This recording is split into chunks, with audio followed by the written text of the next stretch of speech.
There was fear and horror in the girl's eyes. Reminia sat around the ruined and burning buildings. She heard her name called, and someone shouted very loudly. The man tried to ask for help from at least someone.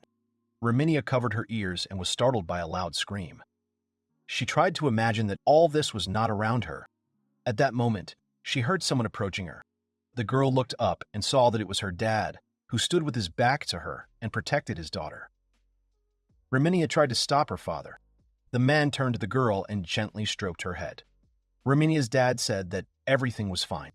He asked the girl if she remembered what he had told her about becoming her hero. Dad turned to Reminia and promised her that he would protect her. A large animal appeared behind the man. The man hugged him, but after a second the animal became alert. A man in a raincoat appeared in front of them and said that Wolf Midless had appeared. The man told Wolf that he was a hero who got his power from another hero. He can't bring himself to call him a hero. He called Wolf a jerk and a fake. Wolf replied to the man that yes, he was right about that. He really got the power from his daughter. Indeed, what a hero he was. Wolf picked up a sword and said that he had no other way to become stronger, and he has no way back either. Wolf asked how he could escape after being pushed forward. Therefore, he will only move forward, step by step, along the path of the legendary hero. That's all. The man in the raincoat mockingly asked Wolf what he would do in the end. Wolf replied that it was simple.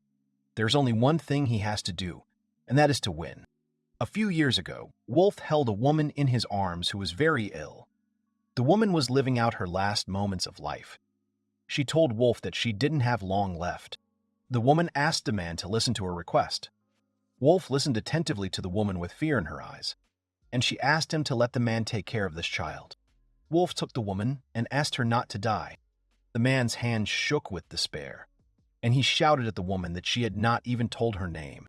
The woman answered Wolf with the last of her strength that her name was Reminia. 15 years later, a man was walking through the forest in search of the herbs he needed for work. The man's name was Wolf Midless, and he is a low-ranking adventurer. Wolf became an adventurer at the age of 12 and was already fighting monsters back then. Eventually, he reached his limit, and other young and talented adventurers began to reach unprecedented heights. Therefore, over time, he stopped looking for adventures on his own head and began to earn a living by selling herbs and ores. According to the rank system, Wolf is D rank, third from bottom. The rank is evaluated on intermediate tests where the skills of the adventurer as a whole are evaluated. This rank is the result of his 15 Endables year career. After fruitful work, Wolf returned to his home, where his beloved daughter was waiting for him. Wolf picked up a little girl named Reminia in his arms. The girl hugged Wolf and said she was glad he was back. That day, Wolf took this child away. Her mother gave her a name. Is this the name of the child or the name of the mother? Wolf did not have time to ask. That woman died, and there were several books nearby and a little girl. Reminia was sitting on Wolf's lap and holding a book in her hands. The girl read the book, and after that she said that her mother was a genius. Wolf receives the pension of an adventurer who has worked for 15 years. The man lives in his hometown, Nicholas, and raises a small child. From the very beginning, Wolf didn't even know how to change a diaper. Sometimes he was so exhausted that he fell asleep in the middle of the village. Reminia grew up quickly, and unlike her wayward father, at the age of 5 she had already memorized all the magic of the beginner's step. Wolf asked Reminia, after looking at the book, that it was a treatise on magic beasts. The girl replied that, yes, it is. The girl read that 200 years ago a rift formed in their world. From where the Mogsveri came, it was written in the book. Reminia said that this theory of two worlds has its drawbacks. No, of course, she couldn't deny the possibility of two dimensions. But she didn't understand where the energy that could open the rift came from. Reminia turned to Wolf and asked the man what he thought about it. Wolf replied to the girl so that she would better tell him why she was reading a book on his lap. The man said that he had made a table specially for reading. Reminia replied that she felt better on Dad's lap. Wolf asked again why that was. Reminia hugged Wolf and replied because she loves him very much. The man was very pleased to hear such words, and Reminia shouted again that she loved him. Meanwhile, 3 years have passed.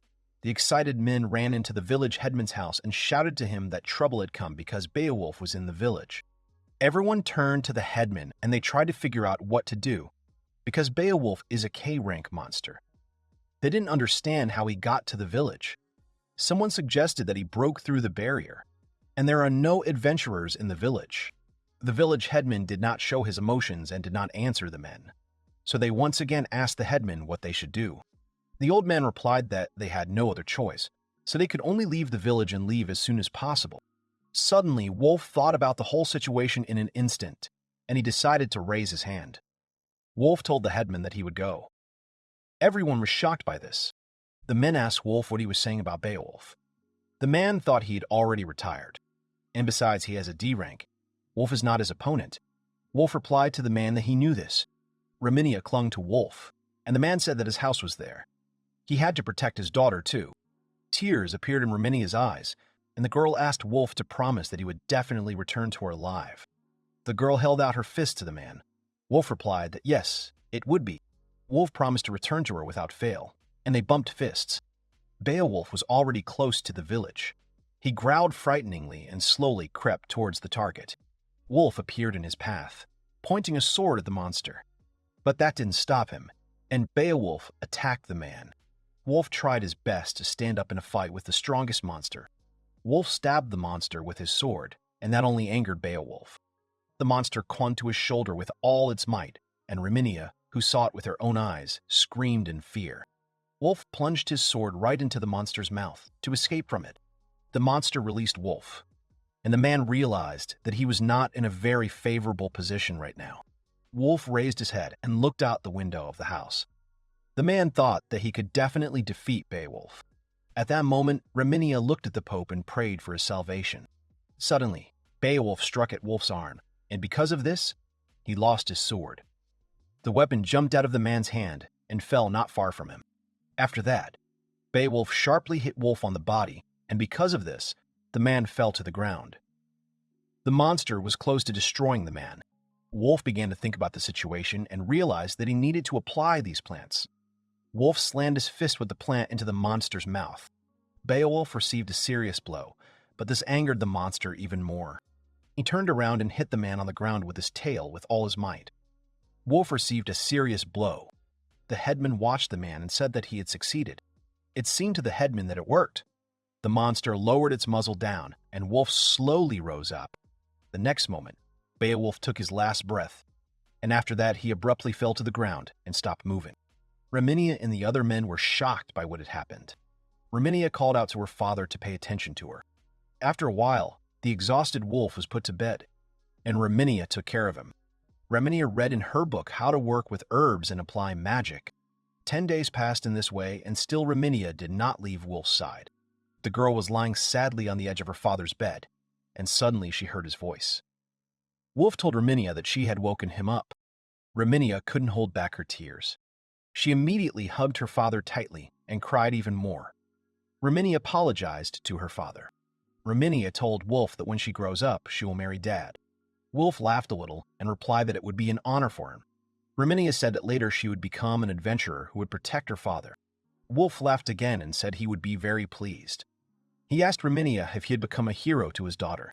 Reminia touched her father's hand and replied that yes, he definitely became one.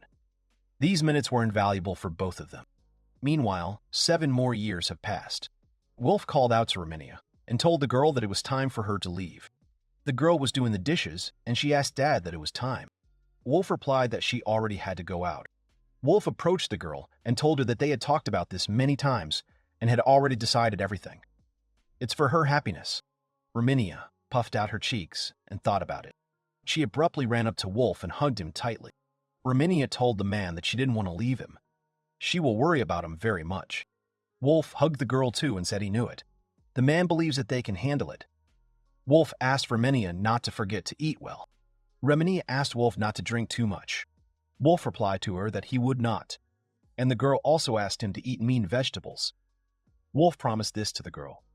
Reminia also asked me not to forget to wash my clothes. Wolf promised. Reminia asked not to forget about underwear because it needs to be washed every day. The girl wanted to continue, but Wolf stopped her. Finds herself foe. Reminia asked Wolf not to do anything dangerous. Wolf replied that he was worried about her. Tears appeared in Reminia's eyes, and the girl responded positively to Wolf. Wolf and the other men happily saw off Reminia, waving at her. The girl sat in the carriage and watched her native land with her eyes. She sat down on a chair, and suddenly the guy closed the book in front of her and said that he was afraid that she would not want to go to the royal capital. This guy was a magician from the Royal Institute of Magic Class A, and his name was Siriwout. The guy told Reminia that they had 3 more days to go. The guys shook hands, and Siri said that from now on he would be her advisor and would work well. Reminia replied to Siri so that he wouldn't worry. She would keep her promise, because that's what her dad wanted. Siri asked the girl that her name, Reminia, was a father complex, wasn't it? Reminia got angry and replied that there was no father complex. Siri asked the girl if that wasn't the case. Reminia replied that dad was her only hero. Siri asked if it was her father. He had heard that Wolf was an adventurer. Reminia replied to the guy that she had told him that her dad was her hero. That's why she's protecting him. Suddenly, Reminia shouted loudly to the coachman to stop. The man stopped the horses and Reminia immediately jumped out of the carriage and threw herself on the ground. It was as if Reminia was listening to the earth, and she told my lord to hide in the carriage. The coachman wanted to object to the girl, but Siri told him that they needed to trust Mrs. Reminia. Siri turned to the girl and said that he wanted to ask her something. The guy asked Reminia if she needed help. Reminia turned to the guy with a serious face and said yes. The girl asked that she was his boss, didn't she? Siri replied that she wasn't officially there yet. She was just an ordinary person now. Reminia said that one way or another, she thinks he can help her. The girl stood up and said, "Okay." Unexpectedly for the guys, a huge monster appeared right next to them. Siri looked at it and said it was huge, and they were stuck in the middle of nowhere.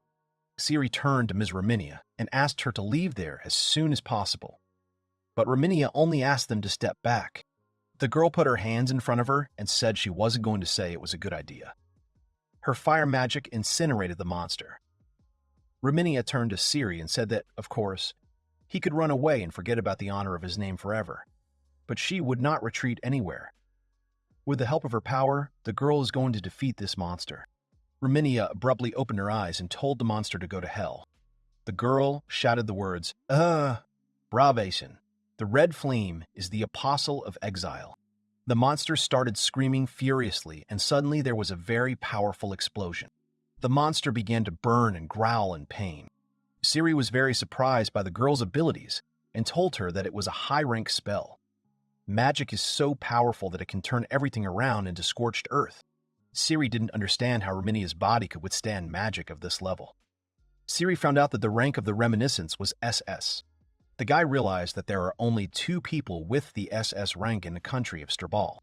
Reminia became pleased with her battle and asked Siri if they were going any further. Meanwhile, Wolf left the house and started stretching. The man went into the forest to a small clearing and began to train. Wolf's day usually begins with sword practice. This is necessary in order to improve the lack of skill that he experienced while fighting the wolf 7 years ago. Wolf also doesn't want Reminia to start feeling sad again. After that, Wolf went to the well and met a woman there. Her name was Kina, and Wolf offered the woman to help her with this. Kina once again asked the man for forgiveness for bothering him. Wolf tipped the bucket and replied to the woman that it was completely normal. They all lack male hands, so Kina can give this job to a man. Next, Wolf met Milo, and he saw that something was wrong with him. Wolf asked the man that he'd injured his back again. Milo saw the bucket in his hands and replied that he was helping everyone again. Milo appreciates it. Wolf asked the man to wait for him for a second. Wolf went away for a while in order to prepare an ointment of herbs with the help of his cooking skill. After Wolf had everything ready, he returned to Milo and smeared his back with this ointment. Milo told Wolf that he knew his medicine would work on the pain. Wolf smiled and asked the man to stop licking him. Wolf made more medicine, so he asked Milo to use it when his back started to hurt again. At the same moment, a man approached Wolf and handed him a large gift box. Wolf told the man to stop treating him so respectfully, because he was only 42 years old, and Milo replied that he probably did. After that, Wolf went to the field to plow the land. A beautiful woman with a big hat called out to him. Wolf looked up from his work and saw that it was Pedlera. The woman turned to Wolf and asked the man if he would like to take a look. Maybe he would like it. Wolf laughed awkwardly and replied that no, he would pass. Pedlera offered him the sword again and asked the man not to talk like that. Wolf thought that she was pretty good at business, that's for sure. Peddler asked Wolf what about a steel sword. Wolf replied to the woman that this sword looked quite old. Pedlara told him that she would worry if something happened to him. Suddenly, Wolf sighed heavily and thought that he had not taken it off in the morning. Wolf turned to Pedlara and thanked the girl for her concern, but he really didn't have any money. The man was very sorry, but he passed. Pedlara replied that she was also very sorry. Wolf asked the girl where she was going. The woman replied that she was thinking of returning to the capital by passing through other eastern villages. Wolf replied to the girl that monsters live in the east at this time of the year. Pedlara asked the man that they were just monsters, right? He may be an old horse, but his legs are even stronger. Pedlara drove off and said goodbye to Wolf. Suddenly, Pedlara noticed that Wolf had reappeared next to her cart. Wolf told the girl that he was still worried, so he takes her to the edge of the forest. Pedlara replied to the man that he worried too much about her. After all, a woman can't pay Wolf to accompany her. Wolf replied that he would just keep an eye on her. The guys went together. As Wolf walked, he thought that the forest was unusually and suspiciously quiet. If they hear the noise of the wagon, then most likely a few monsters will show up. At the same moment, Wolf heard a strange noise and shouted that he was here. Right in front of him, the man saw the approach of some monsters. The outline grew larger and larger, and Wolf tensed up a lot. At the same moment, a huge wolf jumped out at Wolf with its mouth open. Wolf was very scared by such a sudden appearance of the monster. The wolf did not wait and immediately attacked the man, but Wolf put his sword in front of him. At that moment, Peddler was behind Wolf, who was watching all this with horror in her eyes. Wolf thought it was very strange. He thought they had set up a barrier around this village. The man couldn't understand why this monster was there. Wolf turned to Pedlara and told her to run away from there quickly, return to the village and inform everyone about it. Peddler panicked and couldn't answer Wolf. After that, another blow followed. Pedlara saw that the village was in great danger and she needed to hurry. She jumped off the seat and headed towards the settlement for help. Wolf turned to Pedlara, who was leaving, and told her that he hoped for her. At that moment, Wolf remembered his daughter and her words asking him not to do anything dangerous. This made Wolf a little tense, and he turned to Reminia, saying that he apologized to her for being a bad father. The monster began to actively attack Wolf, but the man managed to repel the blows of the beast with a sword. Wolf hit the monster with all his might with his sword and said shit. Suddenly, the monster's paw swept right next to Wolf, and it made him tense up. The monster struck at the man, but he managed to jump aside. Wolf saw the active blows in his direction again and thought it was strange. Wolf thought that the wolf's movements seemed slower, and the man did not understand why he was anticipating his movements. Wolf calculated the trajectory and plunged the sword right into the wolf's body. This caused the monster to growl very loudly, and the blood from his wound began to slowly flow down Wolf. Wolf looked at his sword and was very surprised. He saw that the monster could break him so easily. While Wolf was wondering how such a thing could happen, the wolf got up again, even despite his wounds. Wolf panicked and asked if the monster was mocking him. The wolf rushed towards the man with all speed, and Wolf tried to defend himself somehow. His leg began to slip, and the man thought that his leg was bleeding. Before his eyes, Wolf saw the huge mouth of the monster, and the man thought that this was probably his death. Wolf gathered his strength and angrily punched the wolf in the face. The man thought that he was standing on the edge. The wolf received a powerful blow from the man. The monster couldn't take it out and fell to the ground without signs of life. There was a lot of blood on Wolf's face, and the man saw that the monster was lying on the ground. Wolf was very surprised that he managed to beat him. At that time, Pedlara arrived in the village and began talking about what had happened to her and Wolf in the forest. But the girl noticed that someone began to approach her, and she immediately turned around. Pedlara saw that it was Lord Wolf. The man greeted the girl again. Pedlara asked Wolf if he was okay because there was a lot of blood on him. The woman immediately ran up to Wolf and said that she did not know how she could thank him now. Wolf replied to the girl that he was safe and sound, and everything's fine with him. The headman told Wolf that, no, he was not all right. He was such an irresponsible jerk. Pedlara also told the man that you don't have to be so sure. Wolf awkwardly asked the girl if she knew how to handle the skin of this beast. Pedlara replied that no, she didn't know that. Wolf pointed his finger in the direction of the monster and said that it was rank A and it was worth a lot of money. So he asked Pedlara to pick him up and make a lot of money. For that kind of money, she can hire security. Pedlara immediately replied to the man that no, he had killed him. Wolf replied to the girl, what's the point of him taking it if he's not a traitor? The man turned away from the people and told them that he was tired. Wolf went to wash and sleep. Pedlara was shocked by Wolf's action. After a while, Wolf was in the blacksmith shop and engaged in the manufacture of a new sword. When he succeeded, Wolf said that everything was fine. His sword is as good as new now. Now it remains for him to repair the barrier, which has been destroyed. Wolf thought that he was too weak to fix it. However, he cannot constantly rely on his daughter, who recently left for the royal capital. And in the end, Wolf decided to calmly ask the guild about it. Suddenly, Wolf remembered that Reminia was supposed to have arrived at the royal capital by now. At that moment, Reminia was looking out the window, expecting to see her native land there. Siri told the girl that she would not see the village from there. Reminia told the guy that she was sitting like this because she was worried about her father. The girl wondered if he changed his underwear every day. Siri was very surprised by this interest and asked Reminia that this was what was bothering her. Siri told the girl that as far as he remembers, his father was attacked by a wolf. He could easily lose his life because of this.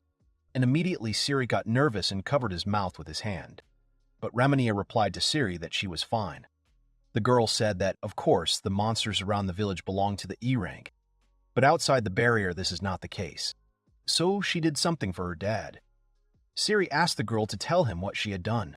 Remedy said that with the help of her magic, she strengthened his body to such an extent that his rank is now much higher. Siri was surprised to say that this was high-level magic.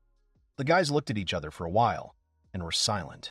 Siri told the girl that no matter how much she helps, fighting is not just about strength. It was very important. Reminia confidently replied to the guy that her dad was the strongest because he was here. At that moment, Wolf looked up and saw a man in a hat and cape standing there. The man turned to Wolf and asked him what he was doing there. But Wolf asked the man in response what he was doing there. A mysterious man appeared out of nowhere, and Wolf glared at him. The man in the hat held out his staff in front of him, and something flashed on his hand. Wolf immediately thought that he was a magician. The man in the hat stared at Wolf. Wolf examined the entire magician carefully and thought that it was most likely an elf. It was evident from the shape of the ears. The magician went down to the man on the ground and asked him what he was doing there in such a place. He also asked if Wolf had heard anything about the wolf. This surprised Wolf, and he immediately asked what the magician was saying about the wolf. The man remembered the very monster that attacked him. The magician turned back and said that just one wolf had wandered into these parts, but he had not seen him there. Wolf asked the magician what he was doing. The magician showed Wolf the paper and said that he had destroyed a neighboring village, and the guild asked him to help with this.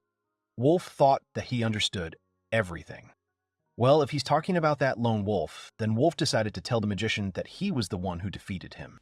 The magician thought about it and asked Wolf that he was telling the truth. The magician assumed that, apparently, he was an adventurer. Wolf replied to the magician that he was a former D-rank adventurer. But the magician was very surprised by this and asked Wolf that an adventurer of rank adventurer. But the magician was very surprised by this and asked Wolf that an adventurer of rank D was able to defeat a wolf. Wolf pointed to a large hole and told the magician that yes, that's right. The barrier was also destroyed there. This may be a factor in why the beast made its way there. The magician confessed that he had destroyed it then. He chased after the wolf, but he must have hit it. Wolf said that if it was an accident, so be it. But despite this, Wolf asked the magician to at least fix what he had done. The barrier is a lifeline for the village that lies ahead. The magician did not obey him and kicked the barrier with all his might. The man said that they had recently installed a barrier wall that could be destroyed with a certain amount of force. A magician who has put up an obstacle that can collapse at this level is inexperienced. This greatly angered Wolf. The magician was perplexed by this and asked Wolf what was wrong with him. Nothing terrible has happened, he has already broken a weak barrier. The magician also turned to Wolf and asked him what about the wolf he had defeated, where he was. The magician added that he would need to take it to the guild, and he would receive money for it. Wolf calmly replied to the magician that he had given it to a merchant whom he knew well. After these words, the magician became very angry and asked the man what he had done. The magician told Wolf that this should not have been done. He asked Wolf to tell him the name of that merchant, or to return the wolf to him. Outraged and very angry, Wolf replied to the magician that he was denying him this. This angered the magician. The two men glared at each other for a couple of seconds, and then the magician took a firmer grip on his staff. He fired a thunderbolt at Wolf. Wolf was very tense and thought that the magician had done it very quickly. Everything happened in the blink of an eye, and so the magic rushed towards Wolf. The next second, a massive explosion occurred in the place where Wolf was standing. A smile appeared on the magician's face, but after a moment it slid from his face, and the magician became angry. Through the thick fog, the magician noticed that a human figure was rushing towards him. The magician saw that it was Wolf, who managed not to get hurt. The magician was very surprised when he saw Wolf. The man thought that there was not a single scratch on him. He fired countless lightning-charged bullets at him. He did this with his lightning shot skill and fired them at the speed of light. At the same moment, Wolf rushed towards the magician with all speed. The man managed to put his staff in front of him and thought that he could somehow dodge his blows. The magician barely managed to stay on his feet, and immediately Wolf struck another blow on the magician's shoulder. The man cringed in pain. The magician was holding onto his shoulder and shouting loudly. Wolf told the man not to worry because he would not kill him. The magician was very puzzled by this, and he asked Wolf why he had left him alive. Wolf thought that he had remembered something. Wolf replied to the magician that he simply did not kill. Wolf asked the man if he had a family. Wolf noticed the ring on the magician's hand and thought that in some regions it is customary to give a ring as a sign of a marriage contract. Wolf pointed his finger at the barrier and asked the magician if he could fix the barrier. The magician replied that yes, he could do it, because it wasn't that difficult. Wolf replied to the man that in that case, they would do so. Wolf told the magician that it was his fault for giving it away without knowing that it was his. Wolf asked the magician to look at his hand. The man asked Wolf, who was bandaging his arm, what his name was. Wolf introduced himself to the magician, and the man replied that he would remember him. Meanwhile, Siri patted Reminia and asked her to get up from her chair, because they had already arrived. Siri introduced the girl that this was the royal capital. Reminia looked out the window, and her eyes widened in surprise. She saw a lot of people in the square. Siri saw the surprised expression on Reminia's face and asked her that this was her first time in the royal capital. Reminia replied to the guy that no, this is the second time she has visited the capital. The first time was different. Siri asked the girl that she was traveling at the time because of the investigation. Reminia replied that yes, she had never thought that the articles she had written would be so highly appreciated. Siri laughed and told her that he was 12 years old at the time. Siri apologized to the girl for not being able to attend at the time, because he was in another department. She wondered if she was welcome in the royal capital. Siri replied that the king was going to meet her personally. The guy was sure that she would be welcomed with open arms. Reminia smiled and said she was so glad to hear that. After a while, Reminia came to her room. The girl was asked to wait a little longer while the dress was tied on her. Reminia asked the woman what she was wearing. The woman asked in response that she didn't know that it was a dress. Siri told the girl that she would meet the king, so it was a normal outfit. But Reminia became angry, and she replied to Siri that she was in her clothes, and then she was abruptly stripped and put on this. Reminia was furious that almost 20 people had seen her naked. Reminia said there were at least 100 people in her village. Siri replied to the girl that he thought she wasn't too embarrassed when she was seen. Reminia was very upset, and she replied to the guy that she did not know if she would be able to go there. Siri asked Reminia that she had always wanted to get married. Reminia replied to the guy that yes, it was true. She's not going to marry anyone but her father. The woman turned to Reminia and said that she was going to tighten her corset. The woman asked Reminia to exhale. With fear in her eyes, Reminia asked the woman what she was going to do, and immediately a girl's cry of pain rang out throughout the kingdom. After a while, when she was completely ready, she was walking down the corridor and shaking all over. Reminia told Siri that she should have dressed the same as him too. Siri replied to the girl that it was his work uniform. Reminis told the guy that his clothes were so comfortable. Siri replied to Reminia that he was pleased that he would be able to tease her about it. Reminia replied that it wasn't her fault that she didn't like these clothes. Siri told the girl to let her know she's not the first one he's escorted to the king. Reminia replied that she had left it to him, and so Siri told the girl that they had come. The king was sitting on the throne right in front of Reminia. The man asked the girl that she was Reminia midless.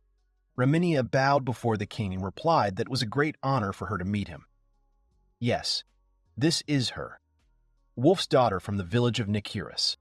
Reminia told the king that she would like to express her sincere gratitude for the great honor he had done her. The king replied that he had never heard of Wolf of Nikiris. The king turned to Zaius and asked him if he knew such a person. The second commander, Count Zahez, replied to the king that he had never heard of such a thing either. He doesn't even know where Nikiris village is. The king asked Reminia not to be offended. He said he thinks the man who raised her is brave and hardworking. Zaius asked the king not to worry about it. He probably raised some kind of mountain monkey.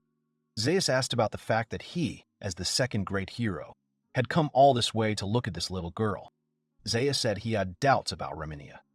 The man asked the king she couldn't be a fraud. Siri couldn't help himself and turned to General Zaius, saying that she had been accepted and was a real great hero. Zaius said that this was too much. Suddenly, Reminia turned to the king, and everyone immediately fell silent. Reminia told His Majesty that if he wanted, she could show the king what she was capable of. The girl asked the king if he could give her a chance. The king replied to the girl that it was good, she could do it. But the king wondered how she would show her strength. Reminia asked the king how about a duel with General Zaius. What does she think about it? Reminia looked at Zaius and said that of course, if he didn't mind. The general laughed and replied to the girl that it was good if she said so. Then he accepted her fight. The king told Reminia that they had an agreement then. He will look forward to their duel. Reminia stood up and walked past Siri, tense. Reminia was angry, and she told them to watch. The girl promised to make the general regret the day he called her a fraud. A-class adventurers complete over 100 quests per year. They can use 2 types of high magic and possess more than 10 of the best skills. Siri and General Zaius did not participate in the quests, but since they fully meet the criteria of magic and skills, it is considered that they have been assigned the rank of A. Reminia is 2 steps higher. She is of SS rank, a SOHEO. This is a great hero. Siri said that it means that the training battle between that General Zaius and Reminia will not go so smoothly. Siri told Reminia that General Zaius, the commander of the army, he had received the title of a brave commander. His pride would be hurt if a 15-year-old girl turned out to be stronger than him. Siri turned to Reminia and asked the girl if she was listening to him. Suddenly, Reminia couldn't stand it and shouted with all her might, "Well, that's it." Reminia began to undress and talk about how she would no longer wear this dress. Siri covered his ears and looked at the girl awkwardly. She replied to Siri that she could hear him perfectly. Reminia said she didn't give a damn about his pride. This man insulted her dad. Reminia was very angry, and the girl screamed that she would cut him into cabbage.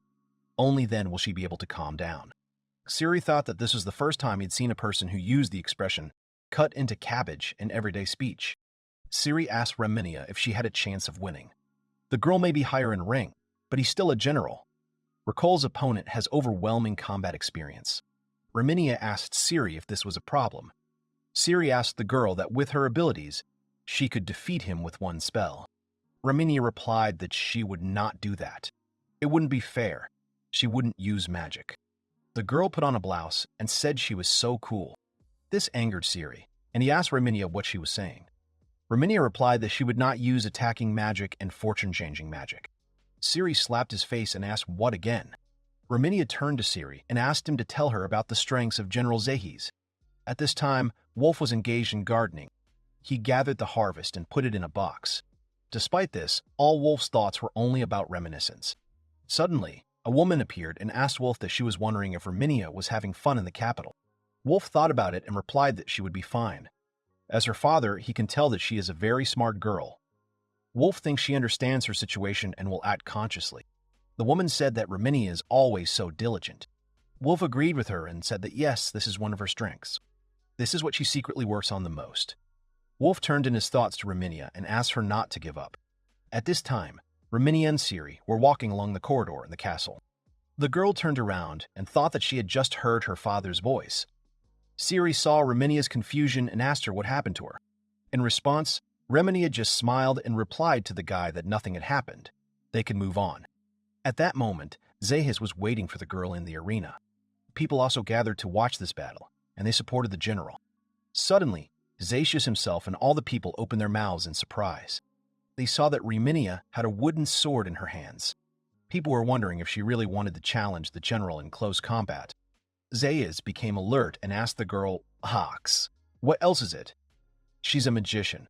Why does she need a sword?" Reminia asked the general not to worry and replied that it was part of her tactics. Zaius asked the girl not to say pathetic excuses afterwards that it wasn't serious. Reminia replied that of course it would be so. Siri stood behind her, looking scared. The guy called out to the girl and asked her not to get hurt.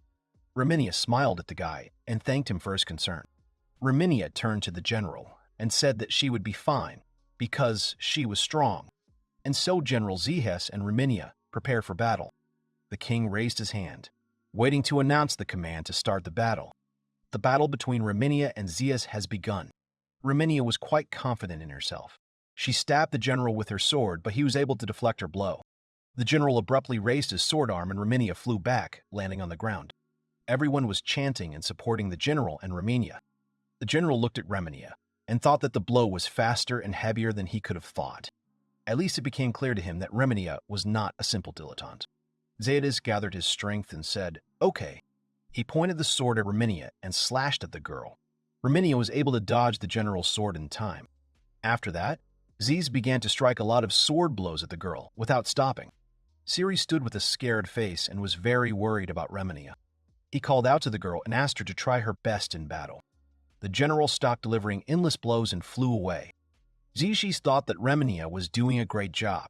She kept up with all his movements. But the man thought it was the end for her. Siri became alert and shouted to Reminia that Zias was coming. Reminia saw all the blows of the man, and she managed to turn away from them in time. At some point, she realized that he was attacking her so quickly, as if from all sides at the same time. Taking advantage of Reminia's momentary confusion, Zishas launched a continuous deadly attack. The general looked at the girl and realized that there was not a single scratch on her. Zias thought that she had dodged his attacks. She's a magician, and she's also a little girl. Next, Reminia decided to attack. This stunned the general. The man was shocked that the girl was very fast in her attacks and movements. But at some point she sharply hit the man, and the general screamed. Reminia got to her feet and confidently pushed her hair back from her face while the general was lying on the floor.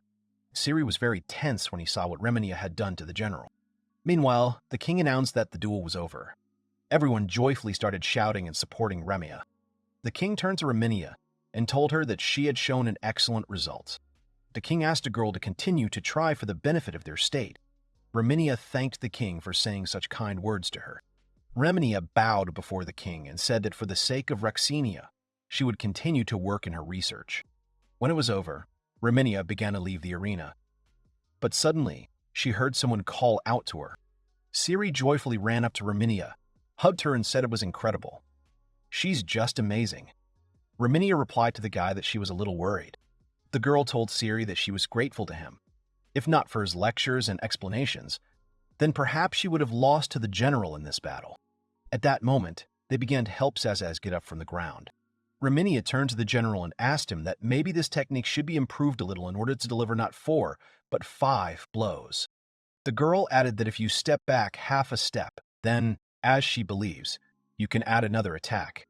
If the general had such a technique, then the loser would be a girl. Reminia asked Zias if he could be taught this technique. The general thought that simply copying the technique was already incredible, and Reminia wants to improve it. Zias asked the girl who taught her fencing. Reminia replied that her dad had done it. The general asked her to name her father again. She replied that his name was Nicholas Wolf. She asked the man to remember that name. The general replied that it was fine, he would remember. Siri turned to Reminia and told her it was a good thing she hadn't decided to chop him into cabbage. Reminia replied that yes. She was glad that her father's name would remain in General Zia's head. Siri told the girl that she really loves her father. Reminia smiled sweetly and replied that yes, she loved him very much. At that moment, a large dragon flew through the rocky area. He flew towards the sounds and landed in a small place, between several rocks. There were several dragons looking at the egg. The egg began to move quietly, and after that, the dragon heard a crack, and a crack appeared on the shell. The dragons continued to wait for the egg to fully hatch. At that moment, Wolf was walking through the forest and collecting the herbs he needed along the way. The man looked into his bag and thought that he had had enough to collect for today. From such a number of herbs, many medicines can be prepared for him. When Wolf approached the fence, he heard the hum of people. Wolf saw that there was a large crowd of people in front of him, and he thought that somehow it was too noisy. Wolf looked into the crowd and wondered if there was a merchant there. But Wolf saw the magician he had met in the forest that day. Suddenly, the magician turned sharply towards Wolf and looked into his eyes. The magician turned to the girl who was with him, and they immediately rushed towards the man. Wolf thought that he was heading towards him. The girl stopped abruptly and looked at Wolf with a serious face. The girl asked a man that he was Wolf Midris. Wolf examined the girl and her clothes. He was very excited and wary. The girl did not wait for an answer from the man, and she asked what was wrong with him. He would not answer her question. Wolf immediately apologized to the girl. Wolf replied to her that in general, yes, he was Wolf Midris. The girl got down from the horse, and the magician took off his hat. The girl told Wolf that her subordinate had caused him trouble last week. The girl bowed down in front of Wolf and asked him for forgiveness. Wolf was very confused by this, and he replied to the girl to stop. What happened was what happened. Nothing terrible happened to them. Wolf told the girl that thanks to the help of the magician, it was possible to restore the barrier shield. But the girl still stood her ground, and she shouted that no, it was completely her fault as a leader. She asked the man to accept her apology. Wolf came closer to the girl and told her that it was fine. He accepted her apology. He asked the girl to raise her head and look at her. Wolf asked the girl what her name was. The girl replied that she had forgotten to introduce herself to him. She is the leader of the Blue Dragonfly Squad, and her name is Henri Rogue Rifalas. Wolf asked the girl if she really belonged to the glorious Rifalas family. The guy who was standing next to Henri replied to the man that yes, that's exactly what it is. This guy's name was Remat. He was a knight who served the Rifalas family. The guy said that Madame Henri is a relative of King Murad of Rexenia, and the eldest daughter of the Duke, the head of the Rifalas family. Wolf told the girl that it meant she was a princess. Wolf immediately bowed to Henri and said that he had misunderstood everything. The girl told Wolf that he shouldn't do this. Henri asked Remat if the surname Midris reminded her something. Remat replied to her that yes, of course, she had recently received the title of a great hero. It seems to him that just such a surname belongs to that researcher. Henri asked Wolf that he was her father. Wolf replied that yes, Reminia was his daughter. The magician that Wolf met was named Dallas, and he serves the Rifalas family. Henri laughed and told Wolf that everything was clear, which is why Dallas couldn't handle Wolf. Suddenly, Henri abruptly grabbed Wolf's hand and pulled it towards her. The girl told Wolf that she would really like to get some lessons from him, and now Henri was ready for the first lesson. But Wolf stood in front of the girl and did not understand how such a thing could happen. She's a princess, and he's going to be teaching her now. Wolf turned to Rymat and asked him what kind of blue dragonfly it was. Rymat replied that it was a self-defense unit from villages in the region. The city where the guild is located is too far away. Therefore, they exterminate monsters within their capabilities. Henri turned to Mr. Wolf and asked him not to be shy about showing his strength. She asked the man to finally fight her. Wolf was very tense and thought that he was going to fight the princess now. He can't be serious about this. Wolf decided to give in to her, and he would just stand on the defensive. Dallas raised his hand up and gave the command that they begin the battle. Henri and Wolf pointed their batons at each other. Wolf tensed and thought that this was a bad thing. Did he really need to solve this situation somehow? Wolf took a firmer grip on the baton, but Henri took advantage of the man's thoughtfulness and confusion and attacked him. The girl was throwing a lot of punches at Wolf, and the man thought that it seemed to him that Henri had read his movements, and the speed of her punches was just flawless. Henri hit the man on the shoulder with her baton. The man was confused by this blow, and he briefly turned away from the girl. Henri was very serious, and she continued to strike many blows at Wolf again. The man barely managed to keep up with the girl's actions.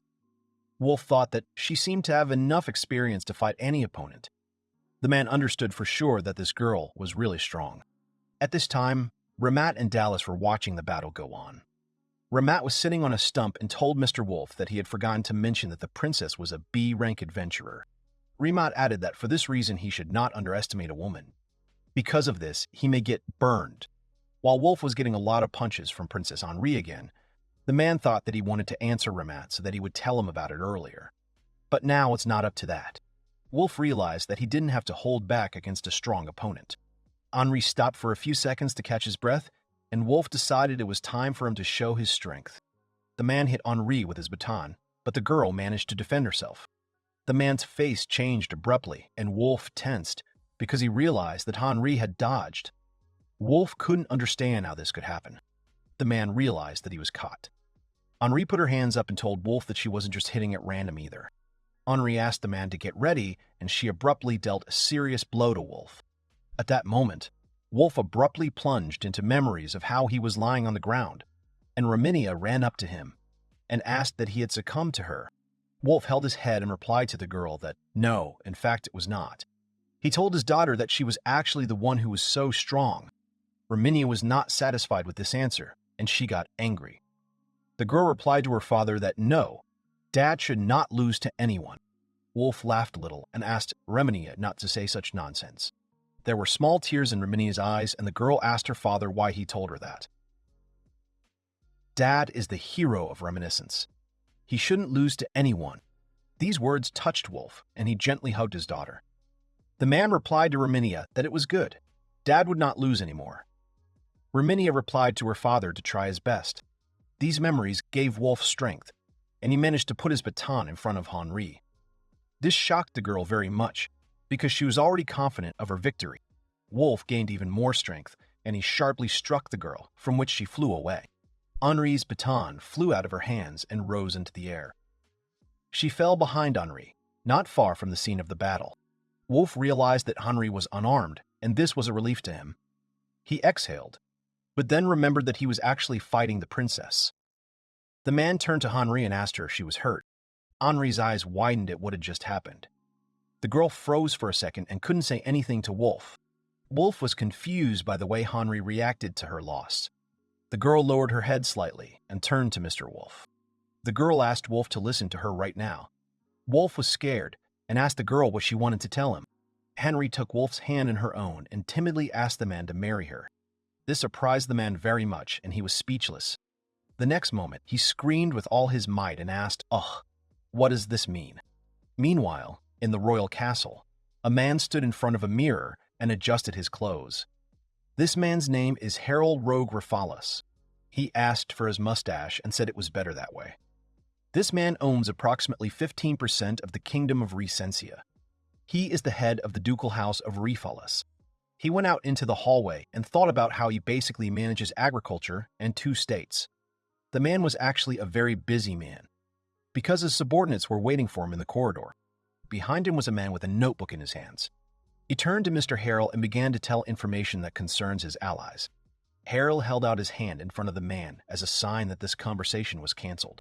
Harrell told the man that he had to apologize to him, but they would have to postpone this conversation for a while.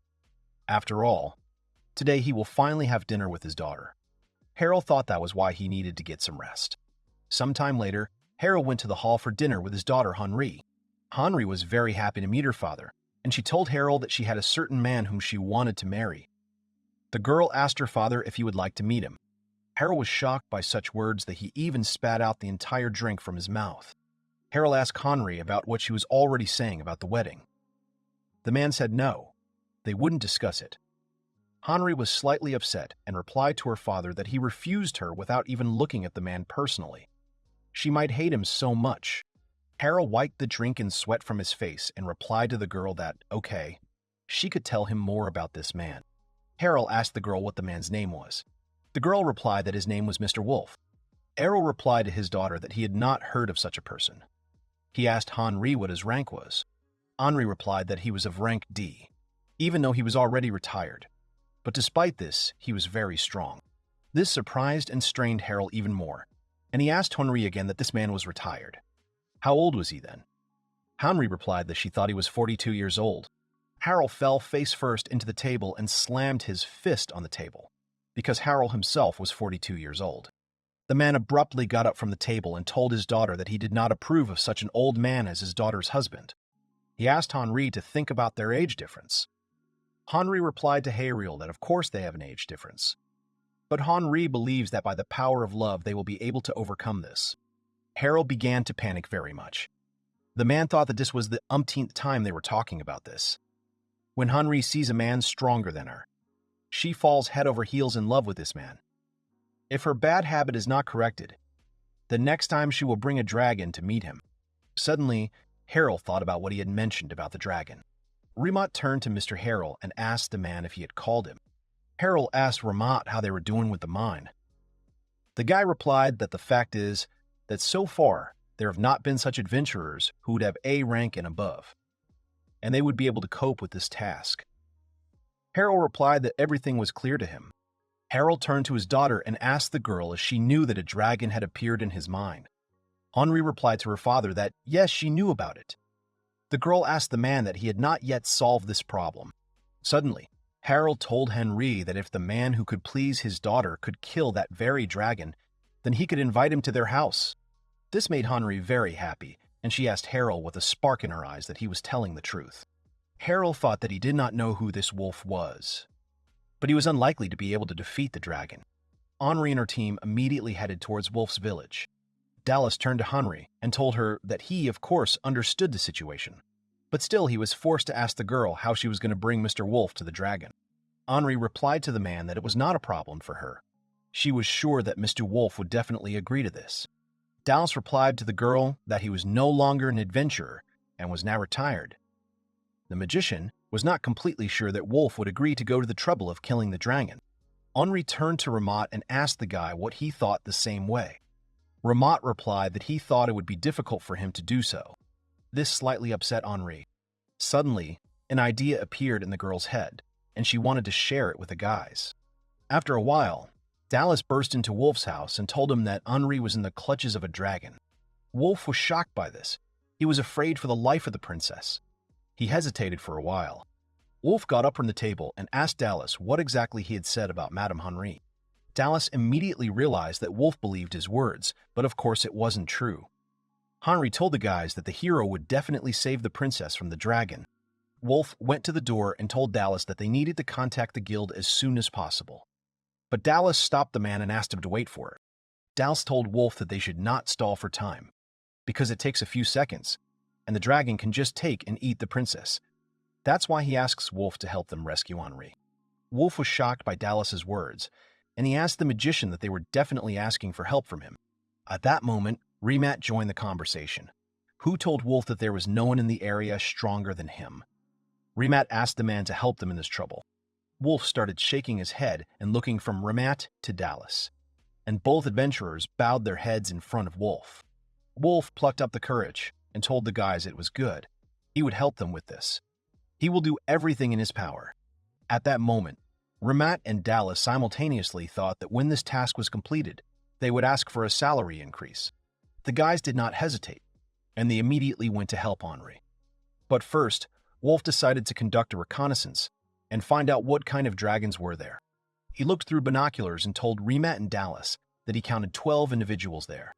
Dallas replied to the man that it looked like the dragons were staying here to procreate. Wolf told the guys that there should be another dragon there. Wolf thinks that this is the mother dragon and she may be hiding inside. Wolf continued to look through the binoculars, and he told the guys that he couldn't see Princess Henri anywhere. Dallas started to get nervous and stutter, and he said that it was true. Remat added that everything would be fine with this idiot. But he immediately corrected himself and said no. But the princess is definitely alive. Wolf was a little upset, and he told the guys that he would like to believe it. At that moment, Ramada and Dallas's hearts ached. Remat turned to Wolf and asked him, whatever it was, what they would do next.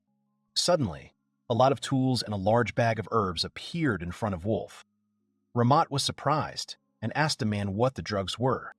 In response, Wolf took tools and herbs and simply asked Ramat and Dallas to wait. He crushed the herbs, and after that he created a bonfire. Wolf began to pour chopped herbs into it, set fire to a small block, and then the fire itself. Very thick smoke immediately began to billow from the campfire. He began to fill the entire space around the guys, and he got to the dragons themselves. The dragons inhaled the smoke and their eyes began to roll up. After a few seconds, everyone who was from the dragons and was breathing smoke fell to the ground. They were put to sleep. Ramat and Dallas were shocked by what they saw. The magician said that the Wyverns began to fall asleep. Rymat said that it is believed that dragons have a high resistance to this kind of status changes. The magician said that it would be great if Wolf told about what he had done, and he would also like to hear what is included in these herbs of his. Wolf awkwardly replied that he had learned about it from an adventurer he knew. He will tell him the recipe after they finish the work. Dallas thanked the man and asked Wolf how much he needed to pay for the prescription. But Wolf immediately put out his hands and said that he did not need money for the recipe. Dallas wanted to contradict him, but Wolf said that he also found out about it without paying a penny. He asked Dallas not to worry about it. Wolf shared that he found the recipe in a book that was left by Reminia's mother. Of course, he used other ingredients, but it seems that the medicine is working and more is not needed. Wolf started to descend. and he called everyone else with him. At that moment, Ramat thought that it was strange for him.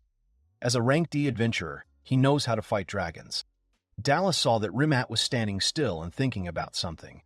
He asked Rimat what was wrong with him. The man replied that no, nothing, he was already on his way. Meanwhile, Harold stood on the mountain and looked through binoculars, watching Wolf and Dallas, who were walking towards the dragons. Henri was standing next to the man, and she asked her father how her fiancé was to him. The man replied to the girl that there really was something about him that could be interesting, but it looks like he spent his whole life in the wilderness. Henri smiled happily and was just about to answer her father when he stopped her. The man shouted to Henri that no, he only put the wyverns to sleep, but he did not drive them out. This made Henri upset, and Harold continued to look through the binoculars at the men. Henri sighed heavily and told the man that it was not a problem. The girl crossed her arms and said that Mr. Wolf would undoubtedly be able to defeat the dragons. Suddenly, the girl's face changed because she saw something upstairs.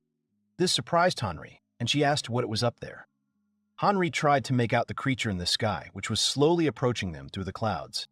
At the same moment, someone unleashed a rapid stream of wind on Henri, Harold, and the guards. Henri looked up and saw that it was a huge wyvern.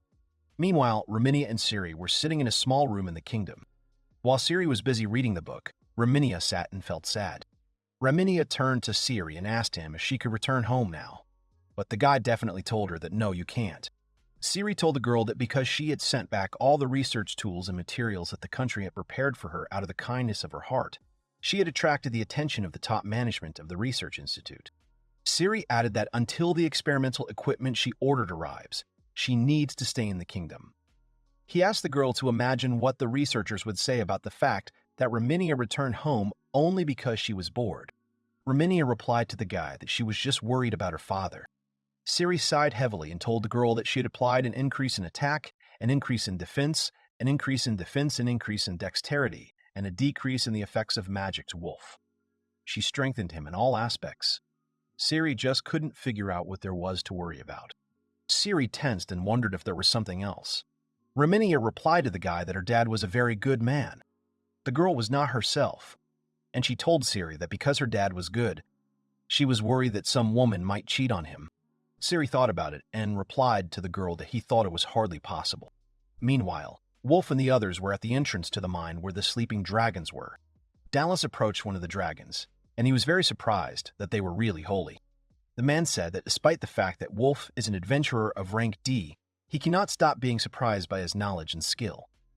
This confused Wolf a little. Suchina remembered his battles and thought that he was surprised himself, even though it was knowledge from a book. But in recent battles he has shown disproportionately great strength. Wolf possessed incredible agility, although his actions were spontaneous. The man was definitely sure that only one person could do such a thing. Wolf realized that this was a great opportunity to test.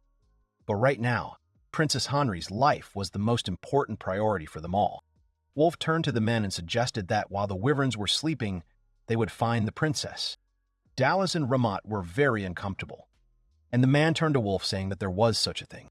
Wolf immediately understood everything and replied to Ramat that it was originally an assignment from Duke Harold to kill wyverns. Ramat did not hide this and replied that yes, it is. So if they save her without killing the wyverns, then Madame Henri may be punished for it. Ramat raised his voice and told Wolf that this was why they would have to destroy the wyverns for the sake of the princess. But if there were so many of them, then Ramat did not understand how they would destroy them. Wolf replied to the man that of course they would help. And yes, Ramat was right. There were a lot of dragons there. This made Wolf think about their next plan. Wolf began to draw a diagram on the ground, and the men asked him that they should just cut off the tail. Wolf told them that the wyvern is a magical creature, a master of flight. Therefore, on Earth, their movements are very slow. During flight, the tail plays the role of balance for dragons, and if they cut it off, the wyvern will turn into just an uncontrollable carcass. Wolf added that due to the ability of constant regeneration, there are no pain receptors in the tail area, so they will not have to wake up from having their tail cut off. Dallas replied to the man that everything was clear, then their destruction would not be any problem for them. The man said that since they had decided everything, he did not want to delay it any longer. The magician Dallas began to use his magic towards the dragons. He used a sharp wind blade. This allowed the wyvern's tail to be cut into several pieces. At that time, Ramat was closely watching everything that was happening there. The man said that he envies those people who can use magic. He also joined in and chopped off the dragon's tail with his sword. Dallas turned to the man and told him that despite the fact that he has no magic, his swordsmanship is at the A rank level, if not higher. Suddenly, the guys looked up, and they saw that a huge dragon was coming at them. The wyvern immediately began to get angry at what the men had done. Dallas asked the men if they hadn't put someone to sleep. Suddenly, Wolf took off, and he rushed straight to the dragon. The man swung his sword and prepared to strike at the wyvern. The force of Wolf's blow was so strong that he managed to cut the dragon in two. Ramat and Dallas were shocked by the man's strength. Ramat said that Wolf cut the wyvern's body with one blow. Dallas added that he cut him in half with a steel sword. Wolf turned to the men and told them that he would leave it to them, and he himself would go in search of Madame Henri. Wolf went into the mine and hoped that everything would be fine with Henri. When Wolf passed on, he saw a small room in the middle of which there was an egg. The man was very surprised and thought that it seemed to him that the dragon's mother was not there. He touched the egg and thought that she must be somewhere nearby, and the man did not see Madame Henri either. Suddenly, Wolf became very scared, and he thought that this could not be. Wolf heard a terrible roar outside. He came out of the mine and saw that there was a huge dragon right above them. It was Mother Dragon. At that moment, Harold ran up to Dallas and Ramat, and he asked the men to help Henri. Dallas asked the Duke if she wasn't with him. When Wolf heard these words, he was very surprised. Ramat looked up and saw that the wyvern was holding the girl with its claws. Harold replied to the guys that she was captured by the mother of the dragon. He begged the guys to save Henri. Suddenly, the men noticed that the wyvern's mouth was glowing. Ramat asked the Duke to leave this place as soon as possible. Dallas didn't wait for anything, and he used his magic towards the wyvern. A huge shield of wind rushed straight at the dragon, but the wyvern retaliated with a blow from its mouth. The men immediately received a very strong blow from the wyvern. Dallas turned to Harold and asked him if he was okay. The Duke replied that yes, everything was fine. Ramat told the men that in this way they would all die in this place, if they had at least one adventurer of rank A. Suddenly, Wolf turned to Ramat and told him that he would distract the dragon on himself, and Ramat would save the princess during this time. Ramat was a little surprised by this, and Wolf asked the men to attack his tail with magic. Even for such a huge thing, it should be enough to lose balance. Dallas started to get nervous, and he stuttered back to the man that they would try. Harold was very surprised by Wolf's courage, and he asked him what he was going to do, because he was a D-rank man. In response, Wolf turned to the Duke and replied that it was a great honor for him to see him. He looked at the dragon and asked Harold not to worry. They would definitely save Princess Henri. The Duke was very surprised by the man's courage. Wolf asked the Duke to entrust his daughter to a man, and he immediately headed towards the dragon. Wolf delivered a powerful blow to the wyvern's muzzle. The dragon opened its mouth, and a second later the monster closed its mouth to devour Wolf. But the man managed to dodge in time. Suddenly, a blow flew into the dragon's body again. It was Dallas who sent a magic strike towards the wyvern. The dragon was just about to strike back. But then Wolf appeared in front of his face. Wolf was able to hit the wyvern very hard in the face several times. But suddenly, something went wrong again. Wolf saw that his sword had broken again. It made him angry. But Wolf did not plan to give up, and he swung at the dragon with all his might. The wyvern let go of its paws, and because of this, Henri flew down. Fear appeared on Harold's face. He was very afraid for his daughter. Suddenly, Ramat managed to calculate the trajectory of the girl's flight and catch her in his arms. Ramat and Henri landed on the ground, and the man looked at Wolf. He asked Wolf about who he really was. Henri fell asleep right on the table, but she suddenly woke up and jumped off it. The girl screamed very much in fear, because she had a bad dream. Reminia told Siri that she dreamed that her dad was in trouble. Siri asked the girl what she was saying. He asked the girl to stop sleeping in the lab. After all, her working hours are not over yet. She couldn't stay there anymore, and she asked Siri again to let her go home. The girl said that she was absolutely sure that something had happened to Dad, but Siri was not broken. He replied to the girl that she had taken good care of his efforts, so nothing would happen to him for sure. Reminia was very excited anyway, and she replied to Siri that she was very worried about him anyway. Siri asked the girl to stop acting up. And then Reminia remembered something. The girl put out her hand and began to recite spells us, a sacred tree. May it grant the blessing of pure water to the anger of those who rest deep in the ground. Oki, that holds the power of the saints and exorcises evil demons. May he reveal to her the sword of holiness that destroyed the dragons at dusk. Siri was outraged again, and he asked the girl what she had this time. Reminia used the release of magic weapons and the sword of the Northern Lights. Siri saw something flash very brightly not far from him. The guy asked Reminia what it was, but then he looked at it and realized what it was. Siri saw that Reminia had a sacred weapon in her hands.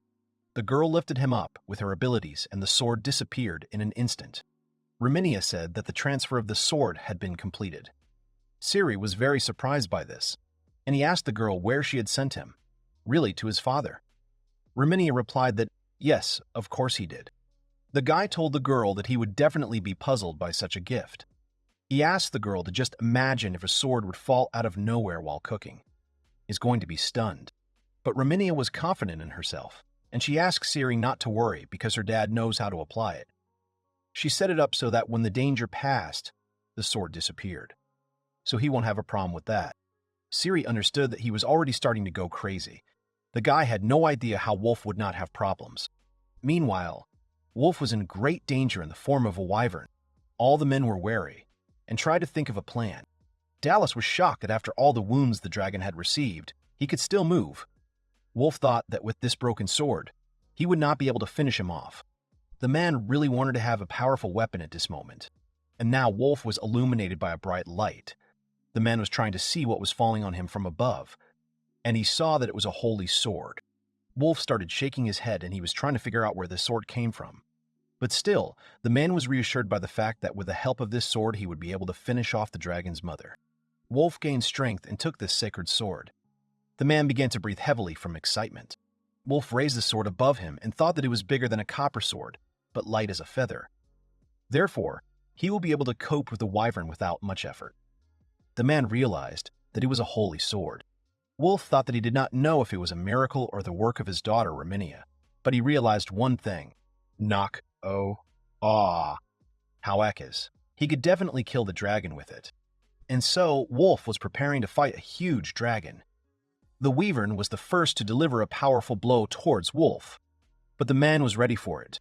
He waved his hand, and the man was able to deflect a powerful blow from the dragon with one movement. Therefore, the dragon's breath rushed back to him at the same second. The wyvern tried to dodge its own power. No one could believe that Wolf had managed to repel the dragon's fiery breath. They talked about how it just couldn't be. And Wolf himself stood and watched in horror what he had managed to do. Suddenly, Wolf heard the cry of Henri, who was hurrying to her rescuer.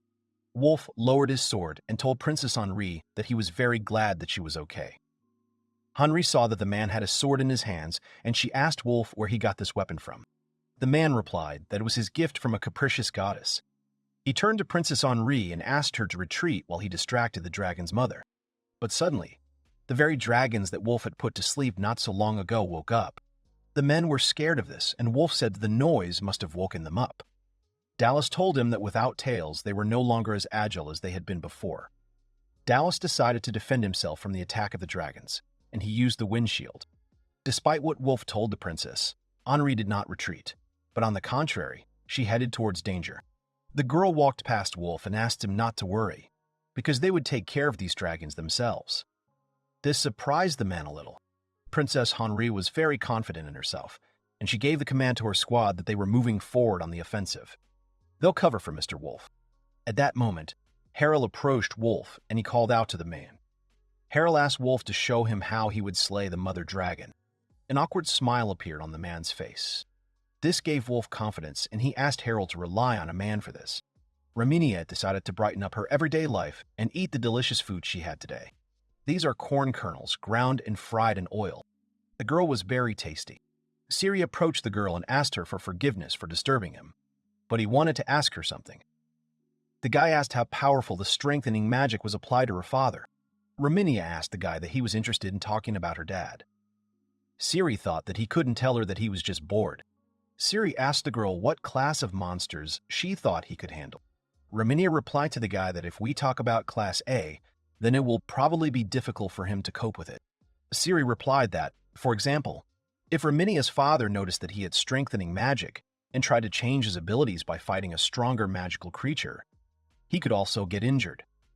Reminia laughed a little. Reminia stood her ground, and Siri replied that he would be fine. She was absolutely sure of it. The girl knew that her dad was strong.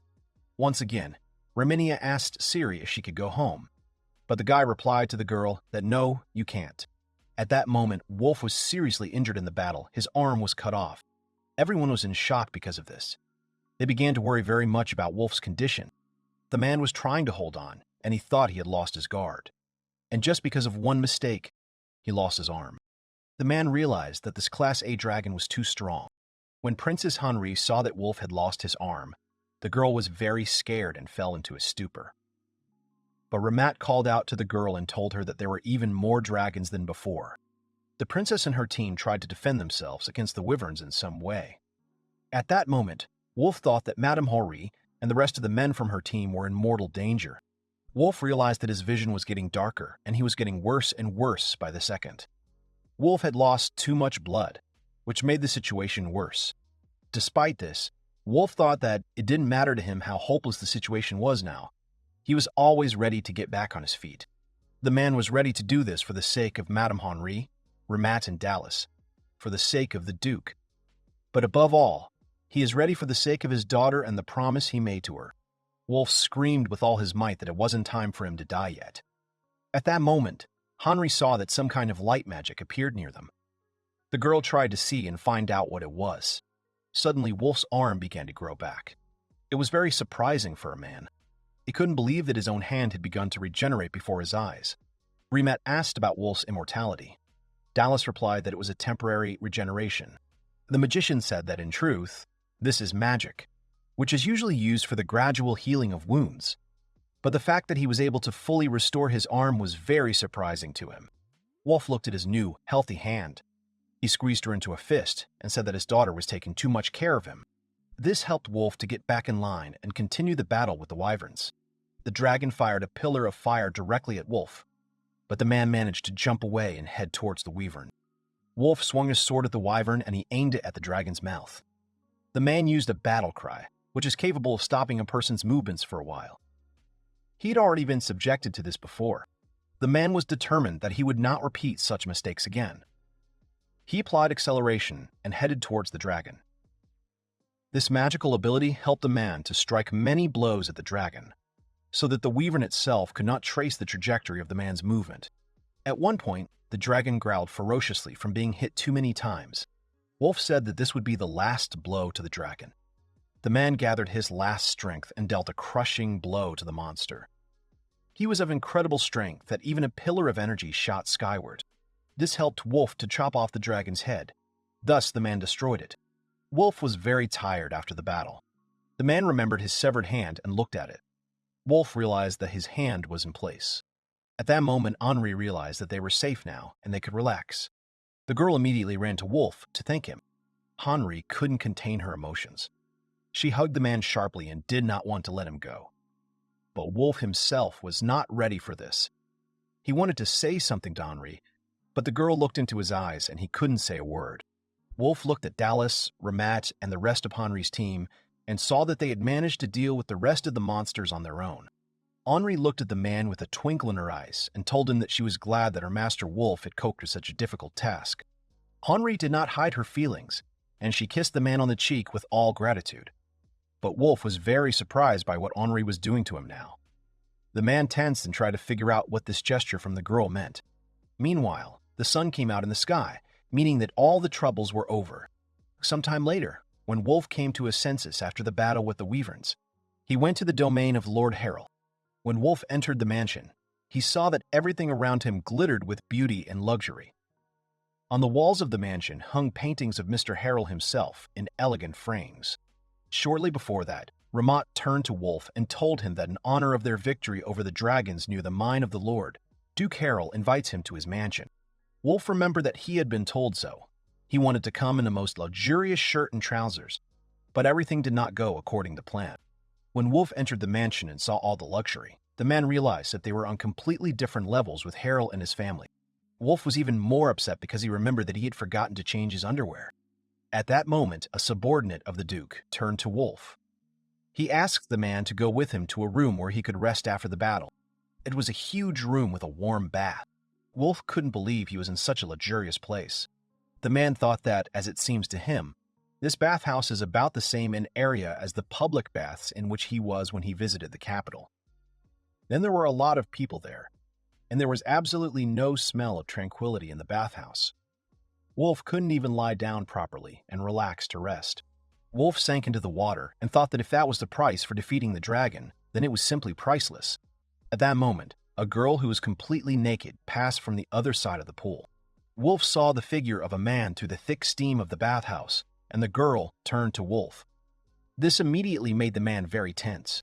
In front of him was a completely naked Henri, who was covered only with a small towel. The towel could barely cover the girl's chest and legs.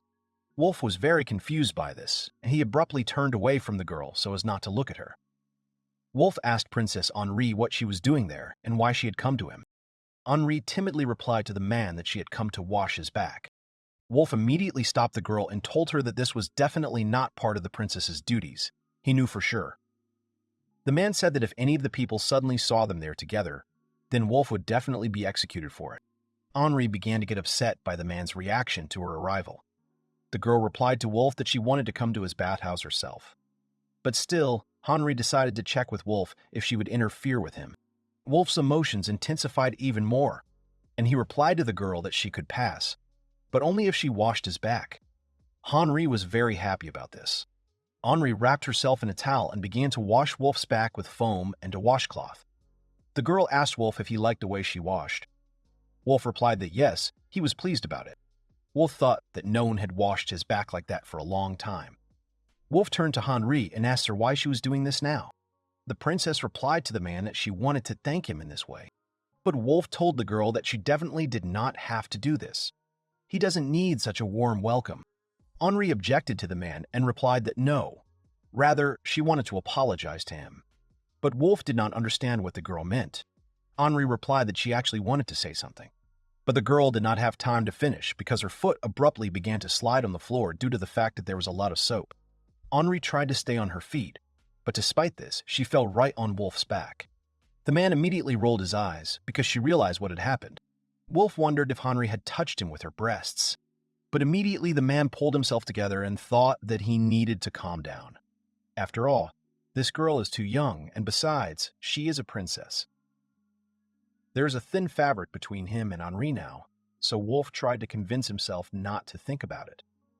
Henri started apologizing to Wolf and saying that she would move away now. Suddenly, Henri started sliding on the floor again. The girl started to fall, and she shouted about it to the man. Wolf immediately turned around and held out his hands to catch Henri. He asked the girl to be careful not to hit herself. Wolf caught the girl, and he felt the towel fly off her body and fall right on his face. Wolf carefully pushed aside the towel and saw Henri in front of him. The girl was a little embarrassed, because she was completely naked in front of Wolf. Wolf could not contain his emotions again when he saw a naked girl. Henri told Wolf that when he looks at her so intently, it makes her uncomfortable. The man still couldn't calm down and at least say something to the girl. He only gave the towel to Henri so that she could take cover. The man asked the girl if she was all right and if she had hit herself. Henri covered her body with a towel and apologized to Wolf. The girl said that when she wasn't waving her sword, she was always so distracted. Wolf turned away from the girl and told her that no, everything was fine. He thinks that it makes any girl more charming. Henri awkwardly asked the man that he was telling her the truth, and Wolf agreed with Henri. Henri laughed a little and told Wolf that she was glad. The man also relaxed slightly. At that moment, the housekeeper came into the bathhouse and told Henri that the preparation was complete, so they could go. Henri replied that it was fine, she would come now. Henri headed for the exit, and she told Wolf that they would see each other again. The man just watched Henri go with a timid look. When Wolf came out of the bathhouse, he began to dress and ask himself that the man forget everything that had just happened to him. When Wolf entered the hall, the housekeeper asked the man to stop and wait there. Wolf saw that there were guards there to guard. Duke Harold came up to Wolf and told him that he had come to the mansion after all. Harold said he was very grateful to him. At the same moment, Henri came up to Wolf in a beautiful, long dress. The girl had an open neckline, and Wolf could not take his eyes off the girl's outfit. But still, he tried to persuade himself not to look at the girl. Harold turned to Wolf, and this scared and confused the man very much. Harold told Wolf that his victory over the mother dragon was impressive. He asked the man to tell him about his desire, and then he will try to fulfill it, if it is in his power. Wolf began to stutter, and he told Harold that he only wanted to help Lady Henri and nothing more. Harold asked Wolf what that meant, that he didn't need a reward. Wolf answered the Duke without hesitation that yes, it was. Harold thought about it and replied to the man that he was a selfless person. That was good. Harold admitted that, despite this, he has an offer for him. Wolf replied that if it was in his power, then he would be happy to help him. Harold asked Wolf if he would like to join his service. The Duke said that this job is not stressful, and the salary is at the proper level of an A-class adventurer. By military rank, Wolf will certainly be a captain. So with such conditions, a house in the capital will become a reality, and will not remain a dream. Wolf thought for a moment. He bowed to the Duke and replied that it was a very generous offer for him, but he had to refuse Harold.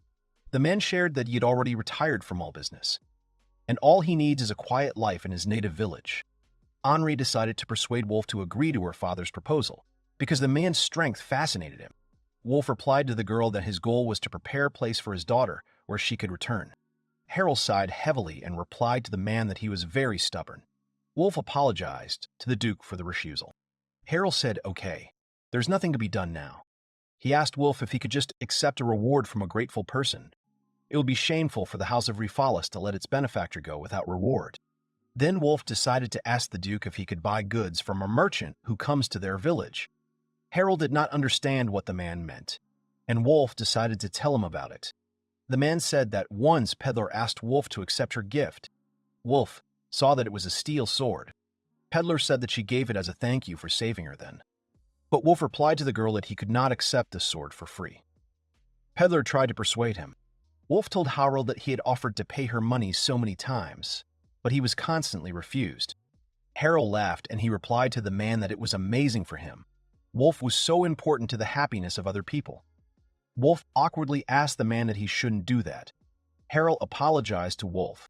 The Duke said that if that was his wish, then of course it was possible. Then they will buy the goods from this merchant at the highest price. Harold said that someday the world will know about his power, and there will be those who desire his strength even more than he does, who will seek his help. He asked Wolf what he would do when something like this happened. Wolf thought about it. The Duke said that this was his assignment to the man before their next meeting, and if he wants, he can take his daughter with him. Wolf looked questioningly at the princess, who came up to him. The girl told Wolf that he should know the truth. Wolf understood everything and told the girl that the condition for approving the marriage was the elimination of the dragon living in the mine. And the story of the dragon kidnapping the princess was a lie to lure Wolf there. Henri was very upset that everything turned out that way. The girl apologized to Wolf, but suddenly Henri saw that Wolf was swinging at her. The girl shrank, afraid of something bad. But Wolf put his hand on the girl's head, and Henri was very surprised. Wolf told Henri that she was fine, and that was the most important thing. Henri thought about it and asked what he just wanted to tell her. Wolf replied to the girl that it was bad to lie, but she had apologized to the man. So that was enough for him. Henri lowered her head and told Wolf that she would like to see him again. Wolf smiled at the girl and replied that when she was passing through their village, she could visit him. However, it is not a fact that he will be able to provide her with a decent welcome, because he lives modestly in the village. Henri smiled sweetly at Wolf and said that, yes, she would definitely come to visit him. Meanwhile, Wolf returned to his village. He woke up at home in the morning. The man said that after defeating the dragon and having an audience with the Duke, he was very tired. And after that, he recovered for 3 whole days. Wolf stretched heavily and said that old age was not a joy. He thinks he should take a look at how things are going in his garden. Wolf made himself breakfast, got dressed, and was fully prepared to go outside. Wolf went outside and saw that there was a crowd of people standing not far from his house. The man thought that someone had come to them. He walked up to the crowd and saw that Princess Henri was there. The man came up to her and called out to the girl. Henri ran up to the man and greeted him. Wolf immediately asked what she was doing there. Henri asked Wolf what he couldn't see. They're building a cabin. Wolf saw that Remat and Dallas had also arrived with Henri. Wolf asked the girl if she was really moving to live in the village. Henri happily replied that yes, it was. Dallas told Wolf that, to be more precise, this would be the base of their Blue Dragonfly squad. From there, they will defend the neighboring villages. Remat added that after returning home, they decided that it would be more efficient to be based in this place. Wolf asked Henri what the Duke had said to that. The girl replied that her father had told her to follow Mr. Wolf's example and learn from him. The headman approached Henri and told her that if her squad was with him, they would be able to feel safe. Henri took Wolf's hand and turned to the man. The girl told him that she was counting on his support very much. Wolf was a little worried, but he was pleased. Meanwhile, in the kingdom, the king of Raxenia gathered all his subjects in Reminia in the throne room. The king held out his hand in front of him, pointing towards the girl, and said that he, Murad, commanded the memory of Midras. The absolute border has been invaded. He commanded the girl to eliminate the magical monster, Dash, the Grand Dragon. Reminia accepted this order with respect and a smile on her face. Strabel has been under attack by monsters for 200 years. The principle of their appearance has not yet been investigated. People continue to exterminate locally propagated monsters with the modern efforts of all countries. Humans versus monsters. This conflict zone is the front of the battle against monsters. And on this front line, retreat is unacceptable. The penetration of monsters beyond the absolute boundary will only mean the defeat of humanity. The king asked the great heroine how many soldiers she needed. The girl smiled and confidently replied to the king that she alone would be enough for this battle. After a while, Reminia was sitting on a horse, but not alone. The girl pouted because her request was not accepted. The girl said that she was the only one who could handle this task. Siri was sitting in front of her and told Reminia that she was at it again. Sui asked Reminia if she even had a chance of winning. After all, her opponent is one of the strongest dragons.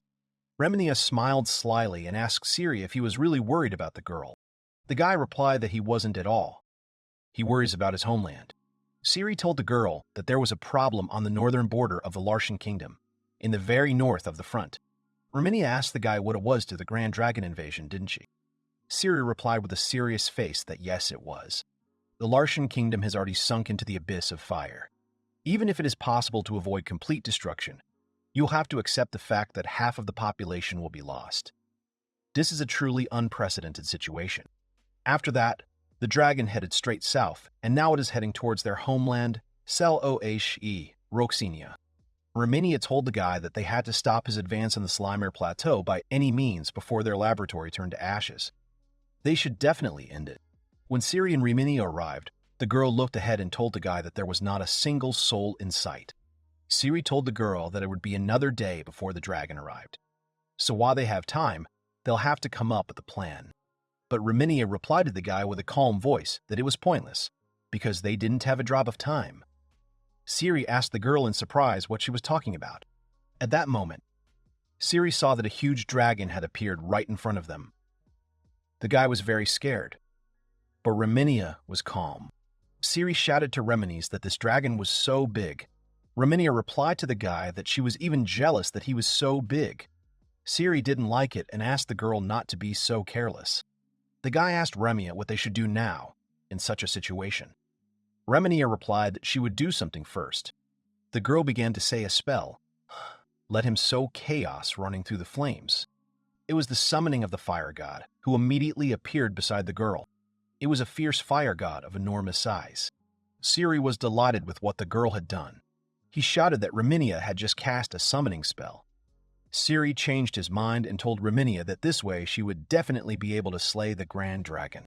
But Reminia turned to her fire god named Ilu, and the girl asked him to protect Siri. The guy immediately looked at the girl questioningly. He was shocked by this and asked Reminia that wasn't she going to use the fire god to attack the dragon. Reminia replied to the guy that he was just a safety net. Reminia took a stick and drew a line on the ground in front of Siri. The girl asked him not to marry her until she told him that it could be done. Reminia asked Siri that he knew what he was capable of, didn't he? Reminia told the guy that by penetrating through magical defenses he dulls the human brain and blocks muscle movement, ultimately causing organ necrosis. It's called a damn roar. The girl added that, to be honest, even she would have a hard time if she suddenly fell under this roar.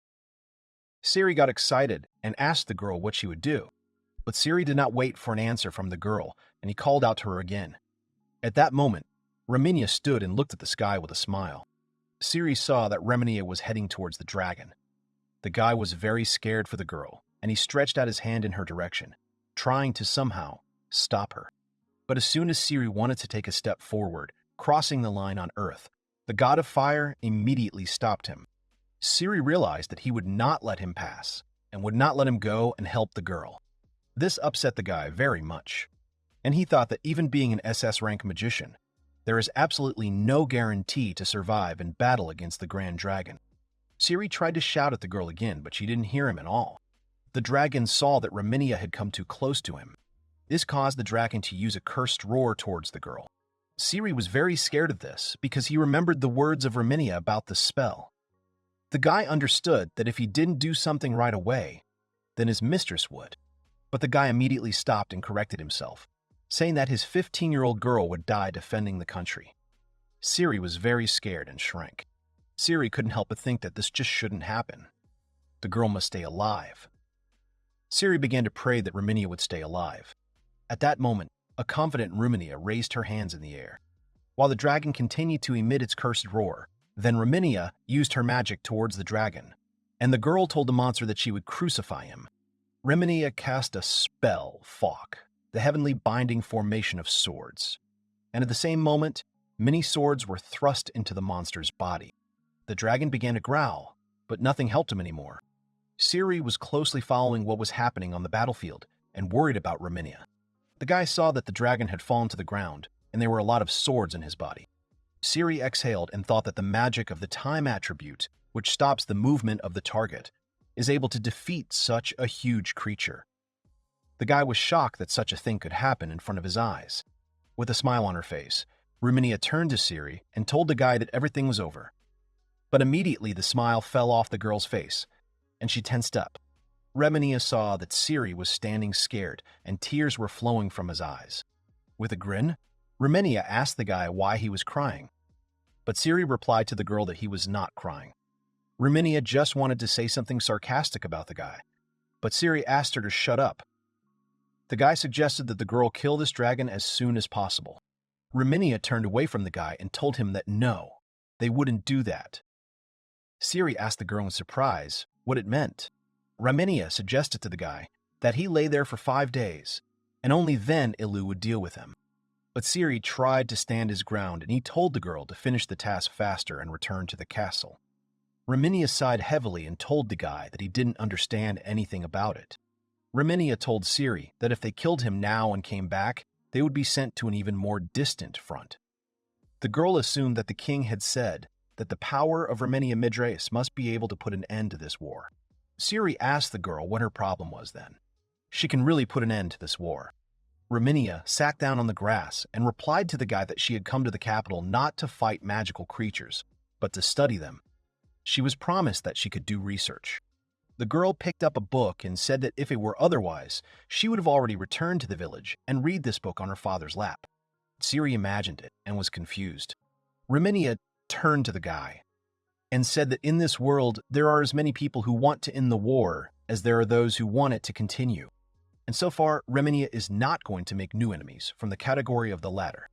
And besides, if she is sent further away, she will become even more distant from her dad. And the girl didn't want that at all. Siri sat down next to the girl and asked her if that wasn't the main reason. Reminia stuck out her tongue at the guy and said with a grin that she was found out. Siri laid down and asked the girl that she would have stayed here to rest these 5 days anyway, wouldn't she? Reminia replied to Siri that he understood her well. Reminia said that this is called improper performance of their duties. But in response to this, Siri only asked the girl to be silent. At that moment, Wolf was practicing swordsmanship to stay in shape. Wolf was watched by Remat, who told the man that it was a good job. Wolf was surprised to see Remat there. Wolf timidly told the man that he had caught him in an awkward position. But Remat replied to Wolf that it was a great speed of movement. Remat was sure that Wolf was well trained. Wolf replied to the guy that being an adventurer, he was mostly idle. Remat thought about it and replied to Wolf that he understood him. Remat said that after something appeared that needed to be protected, his perception changed for the better. But Wolf tried to object. and he told Rimat that this was not such an important detail. Rimat thought again, and he asked Wolf what he would say to consolidate the morning training with the fight. Wolf immediately began to refuse, and he said that Rimat was a knight of rank B, and he himself was a former adventurer of rank D. For him, these were slightly unequal conditions. Rimat replied to the man that he had defeated the dragon that the B-rank knight had failed to defeat. Wolf thought about it, not knowing what to say to Rimat. Despite this, after a while, Rimat and Wolf were ready for battle. Rimat shared with Wolf that he also does light exercises in the morning, so he would be glad if Wolf would accompany him. Wolf was very tense and thought about how the guys from the Blue Dragonfly really like fights so much. But in fact, he doubts it a little. And so Rimat and Wolf glared at each other, waiting for the battle to begin. Wolf decided to attack first, swinging a sword at the guy. But Rimat was able to repel the man's attack. Rimat took her aside with a sharp movement of his hand, and because of this, Wolf had to change tactics. But suddenly, Wolf was very scared. Wolf realized that Rimat had disappeared in the blink of an eye. He lost him for a second, but Rimat was behind Wolf and put his hand on his shoulder. Wolf turned abruptly and saw that Rimat was there. Rimat asked Wolf with a grin what had happened to him. After all, he looks like he saw a ghost. Wolf pointed the sword at Rimat again, but the guy was able to prevent the man's attack. Wolf looked at Rimat and thought that the circumvention skill was a fairly simple technique at first glance, but it required a fairly high level of skill. Wolf watched the guy's movements and thought that he was using it so skillfully. Wolf realized that to resist the guy, you need to use all your strength without tricks. Wolf swung at the guy with all his might, and the man thought that he would put all his strength into this swing of the sword. Rimat was shocked that Wolf started attacking in a completely different way. The guy clearly understood that he needed to repel Wolf's blows, and if he did not succeed, then he could say goodbye to his torso. At some point in the battle, Wolf struck with such force that Rimat had to end the fight. The guy was holding a broken weapon in his hands, and he said that it was his mithril sword. Wolf was very tense because of the fact that such a situation had come out. Wolf immediately looked at his sword, and he told Rimat that he would certainly compensate for this damage. Rimat asked the man not to worry about this. If he applied, he would be able to get a new sword again. Rimat told the man that he had broken mithril after all.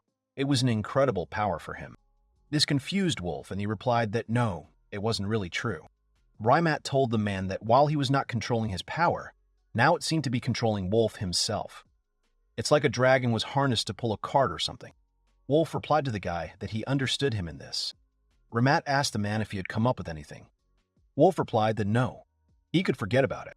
Rimat thought about it and told the man that this was not an easy situation. Suddenly, Wolf bowed his head in front of the guy and said that he had one request for Rimat. He asked the guy if he could train him. Rimat did not even think about it. He replied to the man that he had to refuse him. Rimat shared that he had already retired from these cases. The guy added that in ordinary, everyday life, you would not need such great strength. Wolf understood the guy's message and told him that yes, that's right. Rimat was right. This situation slightly upset Wolf, and the man thought that maybe he had done it in vain. When Wolf returned to the house, he saw Princess Henri there. The girl could not find a place for herself. She walked from side to side. Wolf asked the girl in surprise about what she was doing near his house. When Henri saw the man, she was very happy. But the girl began to feel shy, and she turned away from the man for a second. When Henri found the strength, she wished Wolf a good morning. Wolf saw Henri's embarrassment and decided that he needed to act first. He decided to ask the girl if she would like to go and have breakfast with him. Henri was over the moon that Wolf had invited her to breakfast. She gladly agreed to this. Wolf decided to do the cooking himself. He cooked the food in a large bowl so that everyone could have it. After a while, the man got rice with an abundance of vegetables and mushrooms. When Wolf brought the dish to the guys, Henri was very surprised.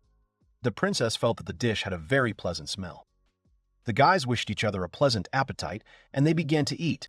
When Henri tasted the dish, the girl realized that it was very tasty. Henri ate one spoonful after another, and the girl told Wolf that he cooks very well. Rimat also decided to support the girl and said that it was true. Dallas told Wolf that with such cooking skills, he could open his own eatery in the capital. Wolf was confused and replied to the guys that in fact he would like to offer them both meat and fish, but unfortunately he ran out of supplies. Rimat replied to Wolf that there was nothing wrong with that. After all, this dish is still tastier than Lady Henri's cooking. The princess looked at the guy questioningly, She wanted to protest this, but then Wolf asked Honri what she was cooking too. Rimat asked the girl about what she had recently started cooking, didn't he? The guy assumed that she was preparing to become a good wife. Honri was very confused by this. The girl got angry and asked Rimat not to say anything superfluous. She would still learn everything she could not. Wolf told the girl that if she wanted, he could teach her village cuisine, even though he only has a second-level cooking skill. Henri was very embarrassed, and the girl replied to Wolf that she would be very grateful to him. After a while, Wolf went out of the house into the street, and there he met Henri and the others. The girl was very sad, and she apologized to Wolf for coming to him so suddenly. The girl was forced to say goodbye to him. Wolf asked the girl what had happened to them. Henri told the man that the fact was that she received a letter from her father in which she was invited to a celebration at the royal palace. Wolf was surprised by this, and he asked the girl what kind of holiday it would be. Henri asked the man if he hadn't heard of him. The girl said that people had defeated monsters on the northern front. Wolf immediately tensed up and wondered if everything was okay with his daughter there. After all, she had only recently arrived in the capital. Wolf hoped that she wasn't immediately sent to fight in this war. Wolf asked the girl that if it was not difficult for her, then she could give a letter from him to Reminia. Henri happily remembered that his daughter was in the capital. The girl replied that she would be happy to help Wolf with this. Henri began to worry that she didn't know how best to introduce herself to Reminia. The girl was thinking about the options of a lover, a bride, or a mother. Wolf was embarrassed by this and asked the girl to just introduce herself as his friend. Wolf handed the letter to the girl, and Henri replied that she would introduce herself that way. Henri hid the letter in a safe place and told Wolf that she also had a request. Henri asked the man that if suddenly someone comes to the blue dragonfly for help, then let him report it to the guild. The man replied that he himself could help those in need with their problems. But Henri lowered her head and said no. She couldn't ask him to do that. Henri told me that they would be leaving for a while. The girl shared with the man that even though it got warmer outside, he still shouldn't sleep with his stomach bare. And it's better to change your underwear every day. Henri mounted her horse and said goodbye to Wolf. The team set off. Wolf waved his hand to the guys and thought that he would have said something similar to a reminder. The man decided that now it was better for him to go into the forest and take care of herbs. When Wolf entered the forest, he heard strange screams there. Wolf followed these screams and saw that not far from him, the goblins were holding a little girl who was screaming and trying to get out. The girl asked the goblins not to do anything wrong to her. Wolf was very angry at the situation and attacked the goblins with a furious shout. This scream scared the goblins, the little girl, and Wolf himself. The man saw that the goblins immediately began to run away from Wolf because they were afraid of him. Wolf began to worry about the fact that he had screamed so much and said that perhaps Reminia had even amplified his voice. The girl was very scared at that moment. She was crying and couldn't come to her senses. Wolf went up to the girl, patted her on the head, and told her that she was doing well and behaved well. Now she has everything behind her, and she can no longer be afraid. The girl called Wolf uncle and asked him who he was. Wolf introduced himself and said that he was from the village of Nicaris. The girl was immediately delighted and asked the man that he also lives in this village. She wanted to ask Madame Henri for help. The girl told Wolf that while Nellie and the rest of the guys were playing hide-and-seek in the forest, the village was attacked by robbers, and they took her mom, dad, and everyone else hostage. The girl said that her father and mother had told her that if something happened to them, she needed to contact Mrs. Henri in the village of Nicaris. Wolf was surprised and asked the girl that she was not afraid and went alone. The girl replied that yes, she was alone. She must return as soon as possible because Jarla is waiting for her. The girl said that Jarla was ill and she urgently needed to bring medicine. Wolf thought about the fact that Lady Henri was not in the village right now, and it would take a long time to request the guild. Wolf put his hand on Neri's head, and he asked to be taken to the Jarl. Nari jumped on Wolf's back, and they came to a ruined village. The girl showed the house where Jarla was, but everything around was destroyed. Neri jumped off the man's back and started shouting at Jarla. The girl told her that she had brought a doctor with her. Wolf carefully looked over the wall and saw a girl lying there. Nari took Jarla's hand in to support her. Wolf asked Neri to step away for a while so that he could help the girl. Neri agreed with him. Wolf gently touched the girl's neck and thought that it looked like a respiratory disease. He decided to try to give her a bronchodilator. Jarla drank the contents of the bottle and lay back on the bed. Neri looked at her sister and realized that she was still sick. Wolf thought about how bad things were. It was his most effective medicine of all. But then a thought occurred to him. Wolf picked up the bottle and asked what it was. He doesn't know what kind of medicine it is. The man realized that it must be a reminiscence product. Wolf poured this medicine on his hand and thought that he did not know what kind of medicine it was in the end. But since it was created by Reminia, the great heroine, then it must be something unusual. Wolf tried to lick the medicine, and immediately there were changes in his body. Wolf thought that his physical fatigue disappeared in an instant, but the only drawback of this medicine is that it is very bitter. Wolf carefully gave Jarla this medicine to drink. When the girl swallowed the medicine, she immediately jumped off the seat and started screaming that it was disgusting. The girl's face twisted, and she tried to get rid of this taste. Nari told Jarla that she had scared her. The girl asked her sister if she was okay. Jarla replied that she was, and she didn't feel bad at all. Nari was very glad that this medicine helped her sister. The girl told Wolf that it was just incredible. Jarla had become so cheerful. Nari told her uncle that he was just something. Wolf tried to tell the girls that no, it wasn't him. The man thought that this was really an incredibly effective medicine. Wolf was very interested in what kind of medicine Reminia had left for him. It was a medicine called Soma. This is a replica of a rare universal remedy, one of the 5 existing in this world. Suddenly, Wolf heard that someone was outside their room. He gestured to the girls to keep quiet. The sisters decided to close each other's mouths so as not to make a sound. Wolf looked out from behind the wall and saw 2 figures not far from them. The robbers also saw Wolf and asked him that he had come for gold. The second robber replied that no, he was definitely not alone there. The man clearly heard a child's voice straight from home. Wolf confidently asked the men that they were the robbers who attacked this village. The man replied that yes, he guessed right. The robber asked Wolf if he was an adventurer or if he had come to hunt them. The other robber laughed and told his comrade that he had said anything. The robber asked the second man why such an old nag would be an adventurer. The robbers couldn't believe that he had single-handedly gone against the Graham Grizzly gang. Wolf realized what kind of band of robbers they were. Even small children know about their existence. If his memory does not fail him, then the task to eliminate them had rank A, or rank A. They have a power comparable to a small state. They kidnap people and sell them on the black market. But Wolf still doubted if he could handle them alone. But he doesn't have time to think. Wolf understood that he had to save the inhabitants before it was too late. Wolf asked the robbers where they had taken the villagers. The robber asked the man what he was going to do with this information.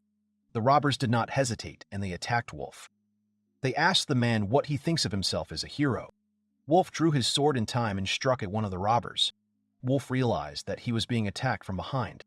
The man abruptly changed his position and punched the robber in the face. The blow was so strong that the robber flew a long distance away. Wolf turned and saw that one of the robbers was looking at him with fear and shaking. Wolf grabbed him by the belt and told him to take the man to their friends now. Meanwhile, the rest of the robbers were near a small cave. Wolf decided to follow them from behind the bushes. Behind the man were 2 robbers who attacked him. The man tied them up and they were unconscious. Wolf was careful and tried not to make unnecessary noises while he was watching them. Wolf realized that this was the only entrance to their lair. But first, the man had to be convinced that the prisoners were there, and then he could go ahead. Wolf got up and showed himself to the robbers. The man thought that he did not want to take such measures, but he had no other choice. The robbers saw Wolf and asked him who he was and what he was doing there. Wolf set a clear condition for the robbers to release the prisoners. The robbers did not accept such conditions, and they told Wolf to shut his mouth. The robbers attacked the man, but Wolf did not resist them. The man's hands were tied and led inside the robber's lair. The man told Wolf that he wanted to kill him, but he had a good body. That's why he stayed alive. The robber told Wolf that there are a lot of perverts in this world who like people like Wolf. The robber kicked Wolf in the back and ordered him to go faster. It was unpleasant for Wolf to be spoken to like that, but the man realized one thing, that he got inside safely. That was his main goal. Wolf understood that for these robbers, people are just goods, and they would never spoil such a valuable product. Wolf thought that it was not easy for him to play the role so well when the opponents were so weak. They started to take the man down the stairs, and he thought that there was a basement there. In the basement itself, there were many cages under lock and key. One of them was waiting for Wolf. Wolf was put in a cage, and he began to examine it. Wolf got angry and asked the robbers where they had taken the prisoners.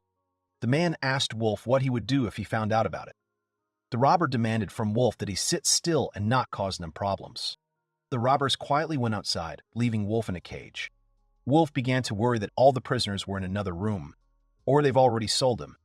But in any case, Wolf will have to search the entire lair. The man realized that in the worst case, he would have to fight with more than 100 bandits, and the problem wasn't that there were a lot of them.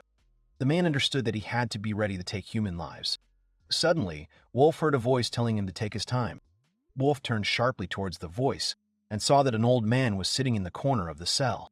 It was an elf with a long beard. Wolf thought about how he hadn't paid any attention to the fact that he was sitting there. And it wasn't just an old man. The man replied to Wolf that he was not quite a simpleton either. Wolf was very surprised by his words, but the old man said that despite this, his strength is not innate. He became interested in this because usually super strong energy is shrouded in an evil aura. The old man pointed his finger at Wolf and said that his energy seemed to envelop him like warmth. These words slightly confused the man. Wolf asked the old man what he was seeing. In response to this, the old man laughed. Wolf thought that he was still very suspicious, just like a street gypsy. But the old man asked Wolf what he wanted to say, that he was a fortune teller. The old man convinced Wolf that he was mistaken in this. The old man said that he had many roles, for example, a fortune teller, an adventurer, a doctor, a blacksmith, or a strategist. Wolf thought even more about the fact that the old man had become even more suspicious. The old man asked Wolf not to be afraid. He is not a bandit leader or something like that. Wolf asked the old man why he was there then. It doesn't look like he's from that village.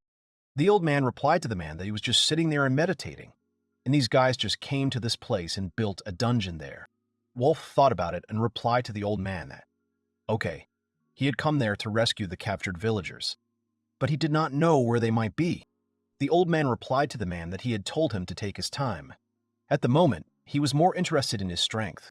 Wolf replied to the old man that they could talk about this later. Suddenly, the old man asked Wolf that his power was not what he wanted, was it? And he doesn't know how to use it properly. This surprised Wolf very much, because he did not tell the old man about such things. The old man decided to give advice to Wolf. He asked Wolf not to lie to himself about anything. He asked the man to do what he thought was right. These words clearly touched Wolf's heart. Wolf sensed and told the old man that he wanted to become an adventurer again. The old man replied to the man that he seemed to have been tormented by doubts about this for a long time. Wolf looked at the old man and thought that if he had had this power before, he could have lived much more beautifully than in his best years. And it's possible that he wouldn't have to bother with medicinal herbs for so long. Wolf thought he was pretty sure it wasn't his own power. Wolf couldn't figure out if she could be used for money and fame. The old man approached Wolf and told him that the most important thing was his beliefs. This made Wolf think about the old man's words. He lowered his head down and replied to the old man that he wanted to help those who were in trouble. Wolf remembered those last moments of the life of Reminia's mother. The man understood that he couldn't save her that time. Wolf looked at his hand and thought that he still remembers this incident very much. And if only he had more strength, then he would definitely be able to help the woman. Wolf asked himself if Reminia had not lived a happier life with her mother. Wolf was very upset and told the old man that he was 42 years old and he was no longer young.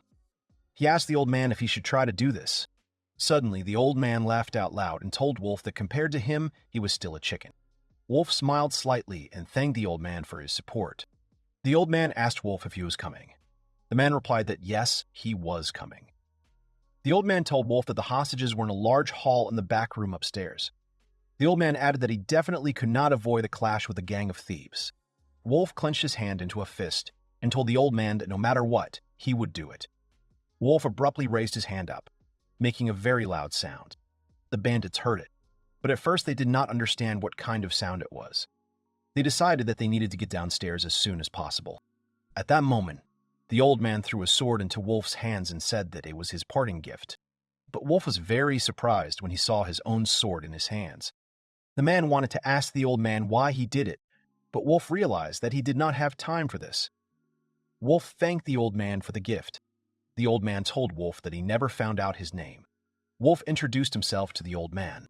Wolf turned around and wanted to ask the old man about his name, but the old man was no longer there. Wolf became very interested in why he helped him in this, because they don't even know him. Wolf broke down the cage door and decided that he needed to move forward for the sake of saving the inhabitants.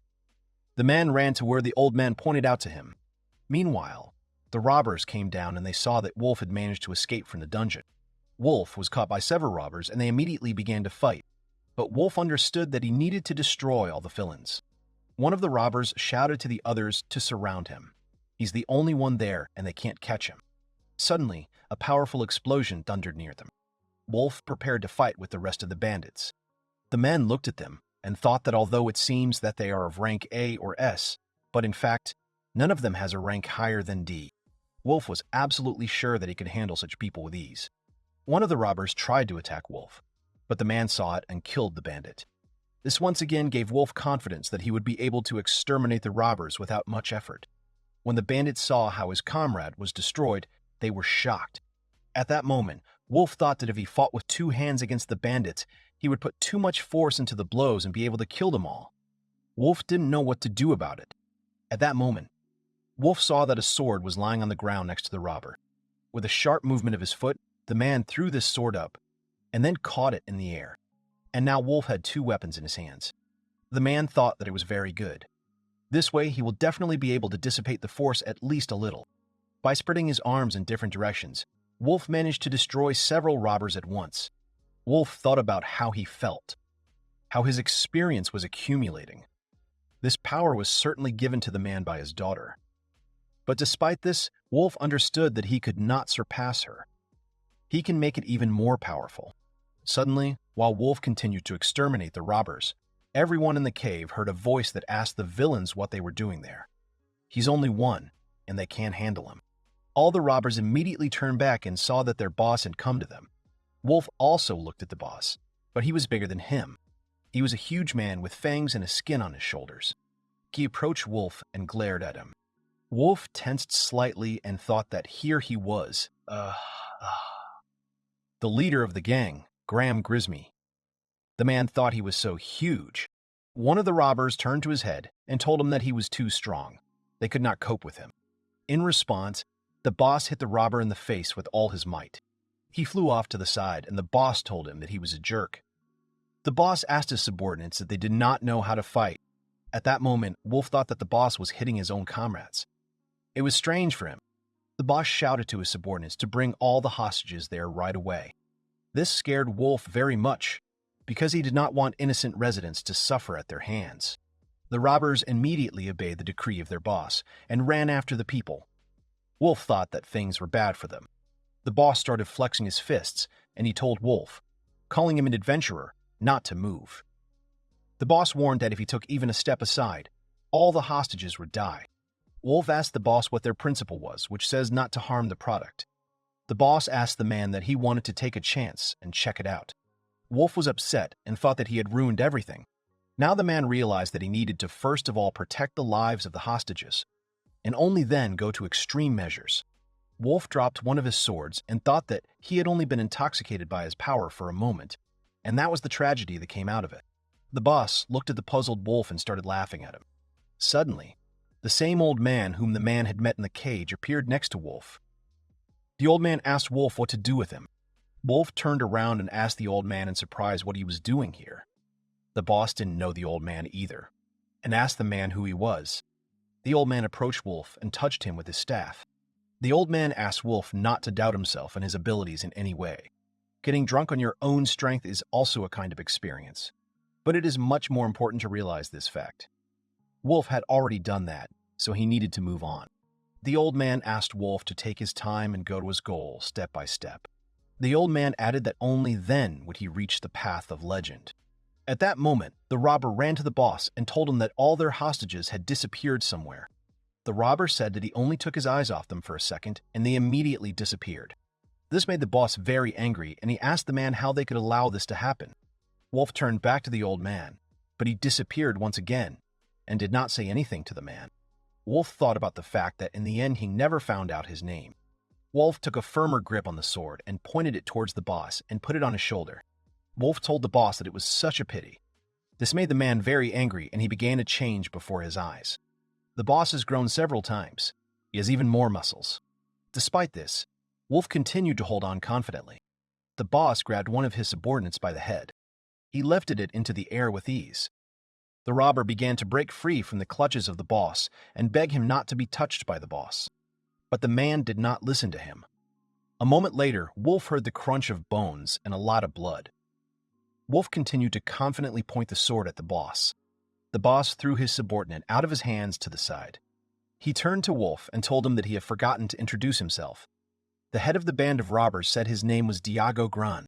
The boss began to get even more angry, and he told Wolf that he didn't need to know more, because he's going to die here and now. And at the same moment, Diago attacked Wolf. Wolf closed his eyes and thought about what he saw behind this man. After that, the man abruptly opened up and realized that this was a bright path to becoming a legend. Wolf was able to deliver a crushing blow to Diago. The last thing the gang leader said was that he asked Wolf what kind of person he was. Wolf was at the peak of his emotions, and he immediately started screaming at the top of his voice. Meanwhile, the old man stood on a rock under the big moon and looked into the distance. A girl came up to the old man and told Mr. Ram that he was already here. Ram turned to a girl named Akshal and told her that she had found him quite cleverly. The girl replied to the old man that his magical power was very clearly felt, so it was not difficult for her to do it. Ram and Akshal stood at the edge of the cliff and looked at the prisoners who were coming out of the cave. There were a lot of people who were with children. Akshal asked the old man that these were the villagers. The old man replied to the girl that they had to help those who were captured by robbers and held there. Akshal turned to the old man and told him that teleportation requires a lot of magical power. So she asked Ram not to overdo it, because it's bad for his body. Akshal asked the old man why he would take such a risk. Ram replied to the girl that he had met a rather interesting man. It was an area unexplored by man.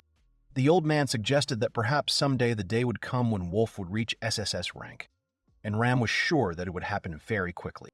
At that moment, there was a celebration in the kingdom. After defeating the great dragon, the kingdom of Raxenia celebrated the closing of the northern front of the fight against magical creatures. Day and night, people held a victory festival, where they had fun and rejoiced at such an event. Meanwhile, Reminia was in the kingdom in her room. Ciri turned to the girl and asked her that she was still not used to wearing heels. This made Reminia angry, and she asked Ciri to shut up. The girl could not understand who could even come up with such an idea, to make shoes so uncomfortable to wear. Reminia and Ciri went out into the hallway, and the guy told the girl that in this case they should definitely adhere to a certain dress code, and he means that you need to wear a dress and shoes with heels. But in fact, Ciri understood that it was a lie. The guy asked the girl to be patient until the end, but Reminia herself could no longer walk in heels.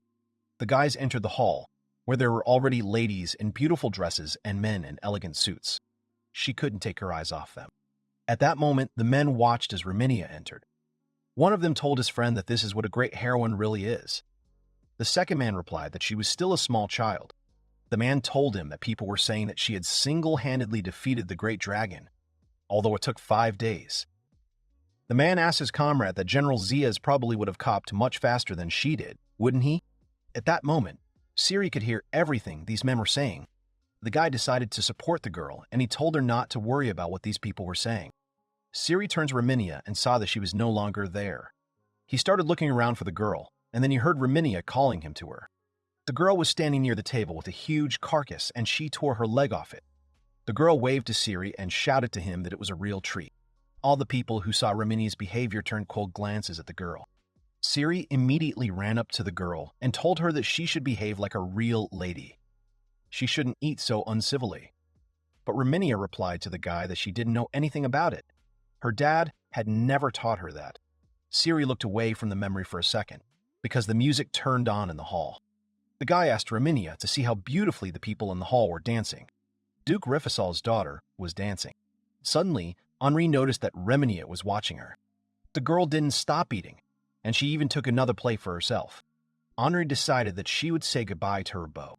Immediately after her dance, Henri went up to the girl and asked her if she was by any chance Mrs. Reminia Midress.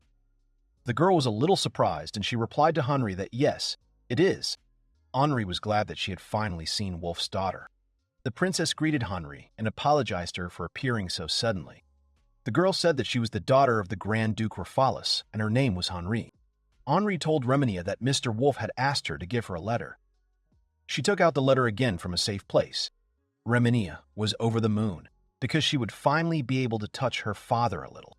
Reminia did not say anything to Hanri, and she immediately snatched the letter from her hands. Reminia started sniffing this letter, and she said it smelled like Dad. Siri also greeted Hanri and introduced himself to her as Lady Reminia's secretary. He asked Hanri if he could find out how she met Mr. Wolf. Hanri replied to the guy that she would be happy to tell him about it. She said they met because of a misunderstanding caused by her subordinate, and they even crossed swords with him in battle. Eventually, they were even able to defeat the dragon. He is truly an amazing person. This story confused Siri a little, and he asked Hanri how she would rate Mr. Wolf from her point of view. Hanri's eyes sparkled, and the girl replied that he was very strong. Reminia heard this and said that yes, it is.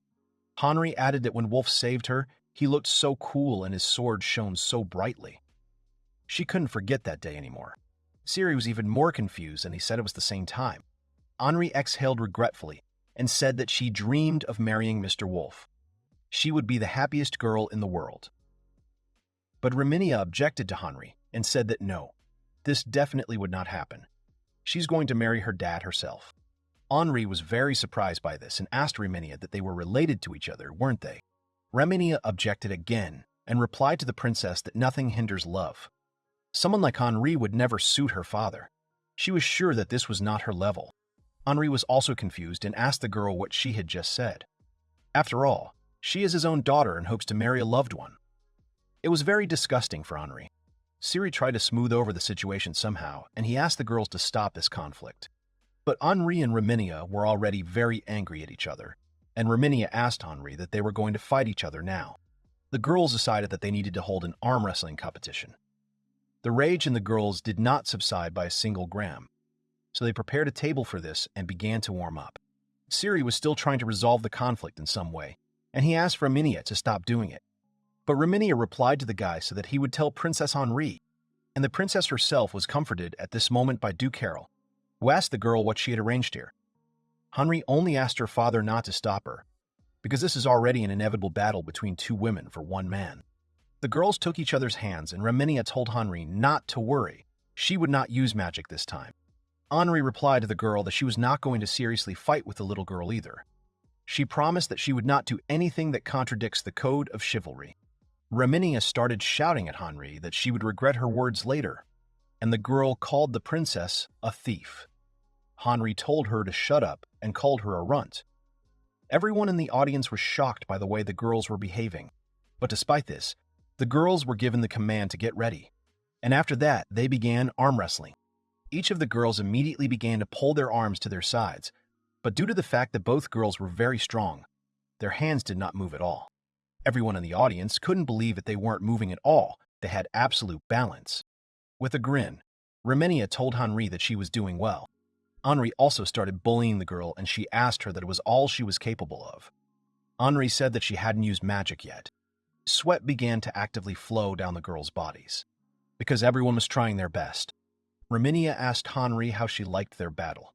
She was urging the princess to surrender right now, but Hanri was ready to go all the way. She said there was no way she would give up. Hanri advised to surrender to Reminia and not overwork. The girls' strength slowly began to leave them, but they still could not stop arm wrestling. Siri stood in a stupor at that moment and watched. Hanri and Reminia began to scream that they were running out of strength and could no longer fight on. Suddenly, the arm wrestling table broke right under the girls, and they immediately fell to the floor. It still didn't stop the fighting. With a sly smile, Reminia replied to Hanri that she was holding up very well for a princess. She recognized her willpower. But still, the girl said that she would not give her dad to him. Hanri replied to the girl that, as expected from Mr. Wolf's daughter, she had great strength. But the girl was sure that the man would only be hers. The girls got to their feet, and Reminia asked Hanri what she had just said. The princess replied that she had said what Reminia had heard. At that moment, the king came into the hall, and he asked everyone present what was going on there. Everyone immediately bowed before his majesty, and even the girls freed their hands. Siri wondered if the king himself had come to separate the girls. The girls got to their feet, and the princess said that she had given the letter to this lady. Reminia replied to Hanri that she was grateful to her for that. But there was still hostility between the girls. Hanri said that after the victory ceremony she would return to Nakaris.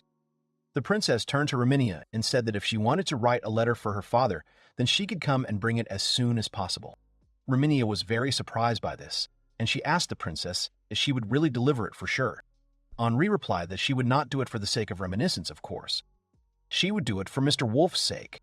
Siri thought that after all that had happened there, maybe Henri recognized the memory. Reminia turned to Siri and she asked the guy to send the princess flowers that she would surely like.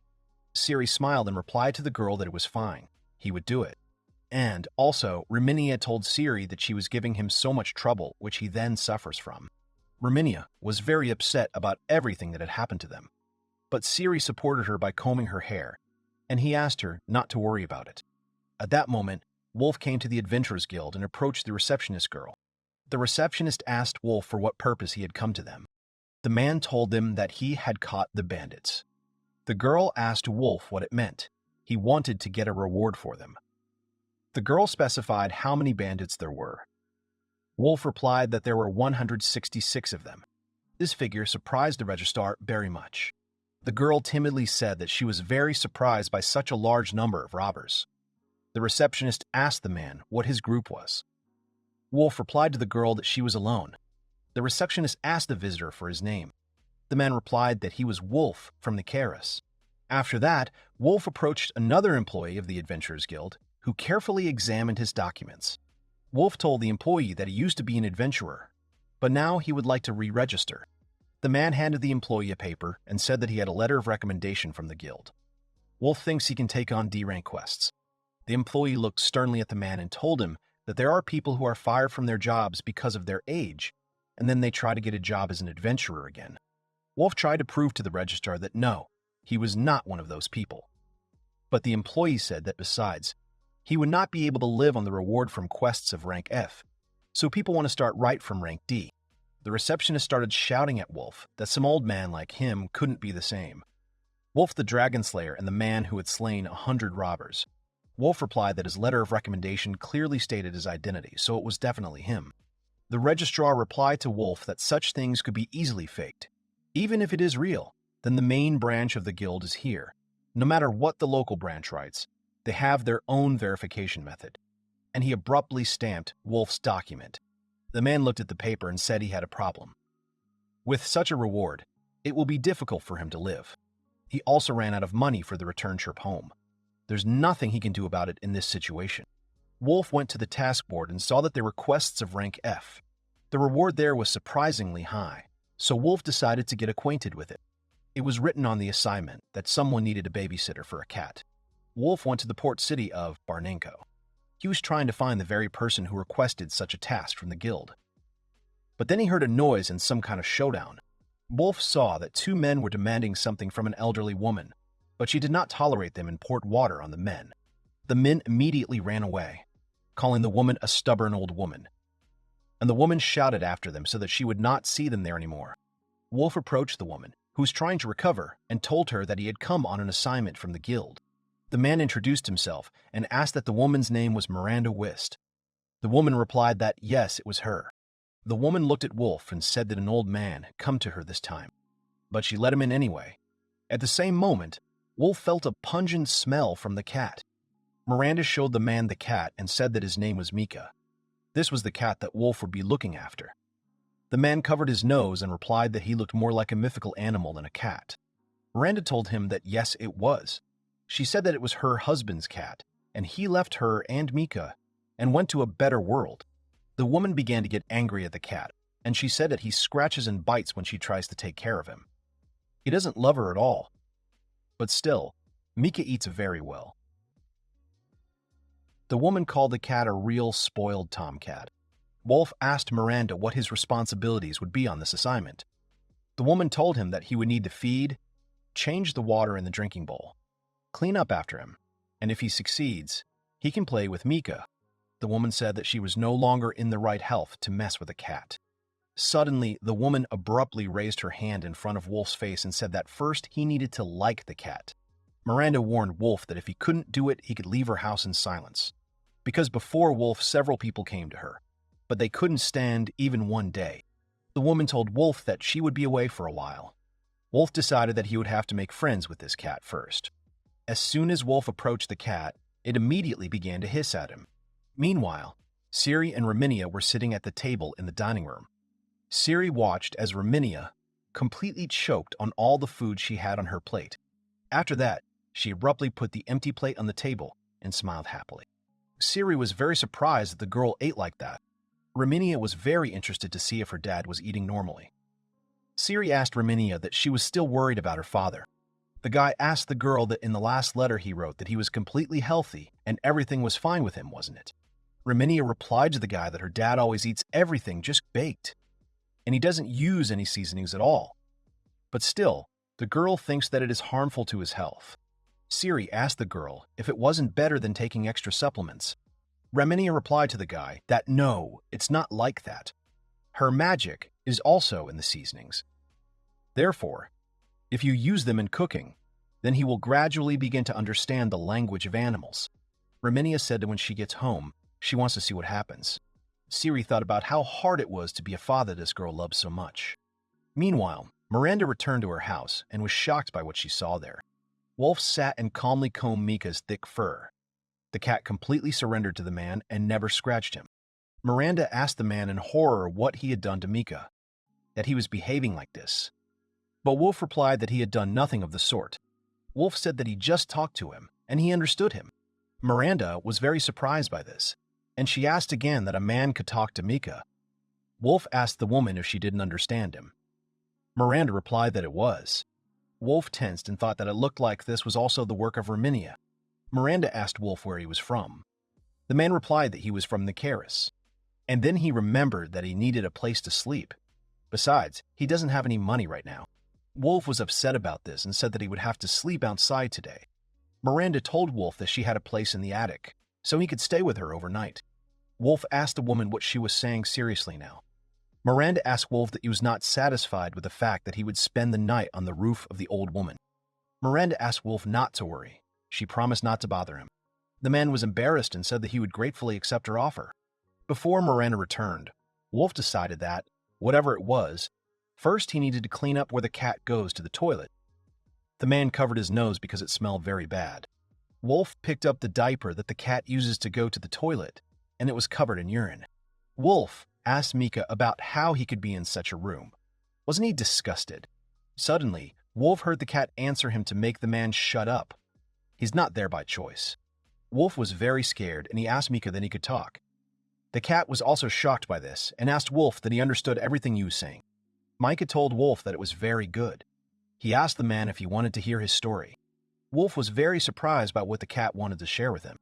Mika asked Wolf what he had seen when he came to the house, how Miranda was arguing with strange men. Wolf replied to the cat that yes, he had seen it. Mika told Wolf that they were government employees who wanted to buy back the cat, a mythical beast, for money. But Miranda stubbornly refuses them this. She categorically disagrees with them. Miranda intends to keep Mika here, even if it leads to conflict with the state itself. Wolf suggested that Miranda probably loves her cute cat very much. But Mika immediately replied that no, she didn't think he was cute at all. Wolf asked him in surprise why he thought that. Mika lowered his muzzle to the floor and replied, because he was responsible for the death of Miranda's husband. Mika said that her husband was a tamer of mythical animals until last year. During the battle, Mika ignored his instructions and rushed forward, leaving his master completely defenseless. A tamer without his mythical beast is just a human being. Therefore, Mika forgot even the elementary basis. Mika looked up and saw that Wolf was still cleaning. The cat asked him if he was listening to him at all, or if he didn't care. Wolf replied that yes. Unlike his daughter, he is not very smart, and it is difficult for him to follow long stories. Wolf wrung out a rag and said that even he could understand Mika's story. Wolf asked the cat that this was just a guess, but if she hated him, she would have kicked him out, wouldn't she? Mika replied that it might be so, but she deliberately keeps him in her house to get revenge on the cat. Wolf asked the cat why he didn't just leave her on his own. Mika replied that if he could have done that, he would have left long ago. Wolf sighed heavily and took the cat by the scruff of the neck. The man picked up Mika and the cat immediately began to get out of his hands. He demanded from Wolf that he let him go because he did not understand what the man wanted to do to him. Wolf replied that he was going to wash it. The cat hysterically asked the man what he was going to do. Wolf said that he only now realized that the source of the unpleasant smell was the cat. But Mika shouted at him that he just hates swimming. After a while, a very sad and exhausted Mike came out of the shower, but his fur was absolutely clean and sparkling. Meanwhile, several days have passed. Wolf shared his story with the woman, and Miranda asked the man what it meant that he also lived separately from his daughter. It's probably because of the age difference between parent and child. They both started talking a lot. Mika was watching his mistress closely and saw that she was sitting with Wolf and smiling. Mika walked away from them and thought about what was going on there. After all, since Wolf came to their house, Miranda began to look much happier. Mika didn't understand his feelings at all. Micah went to the window and plotted his departure from this house. Micah assured Miranda's late husband that his wife was no longer alone. She's fine. Mika carefully and quietly stepped out of the small door into the street. He took one last look at the house and asked Miranda to take care of herself. Mika started down the stairs, and then his gaze fell on something very interesting. Mika saw that there were magic stones lying right in front of him. The cat even salivated from the fact that he really wanted to try them. The cat thought about what Miranda had told him not to eat what he would find on the street, but the smell of these stones attracted the cat. He did not torment himself with this and thought that it did not matter. Now he is a free cat and can do whatever he wants. And Miranda no longer bothered him at all. Mika stretched out his paw to the stones and thought that now he no longer obeys her rules. But when Mika touched the magic stones, everything immediately changed. The cat realized that his business was bad because he was trapped. The cat began to meow, but no one could help him anymore. Two men saw this, and they approached the cat, which was lying on the ground. Meanwhile, Miranda's house was in chaos. Miranda was hysterical that when she looked into the cat's room before making breakfast, Mika was no longer there. Miranda couldn't find him in any of her rooms. The woman assumed that he had been kidnapped. Wolf decided to support the woman, and he asked her to calm down. He promised Miranda that he would definitely find Mika. The woman immediately, with fear in her eyes, began to beg Wolf to find him as soon as possible. Miranda added that he should not be allowed to be alone. Wolf replied that he was fine.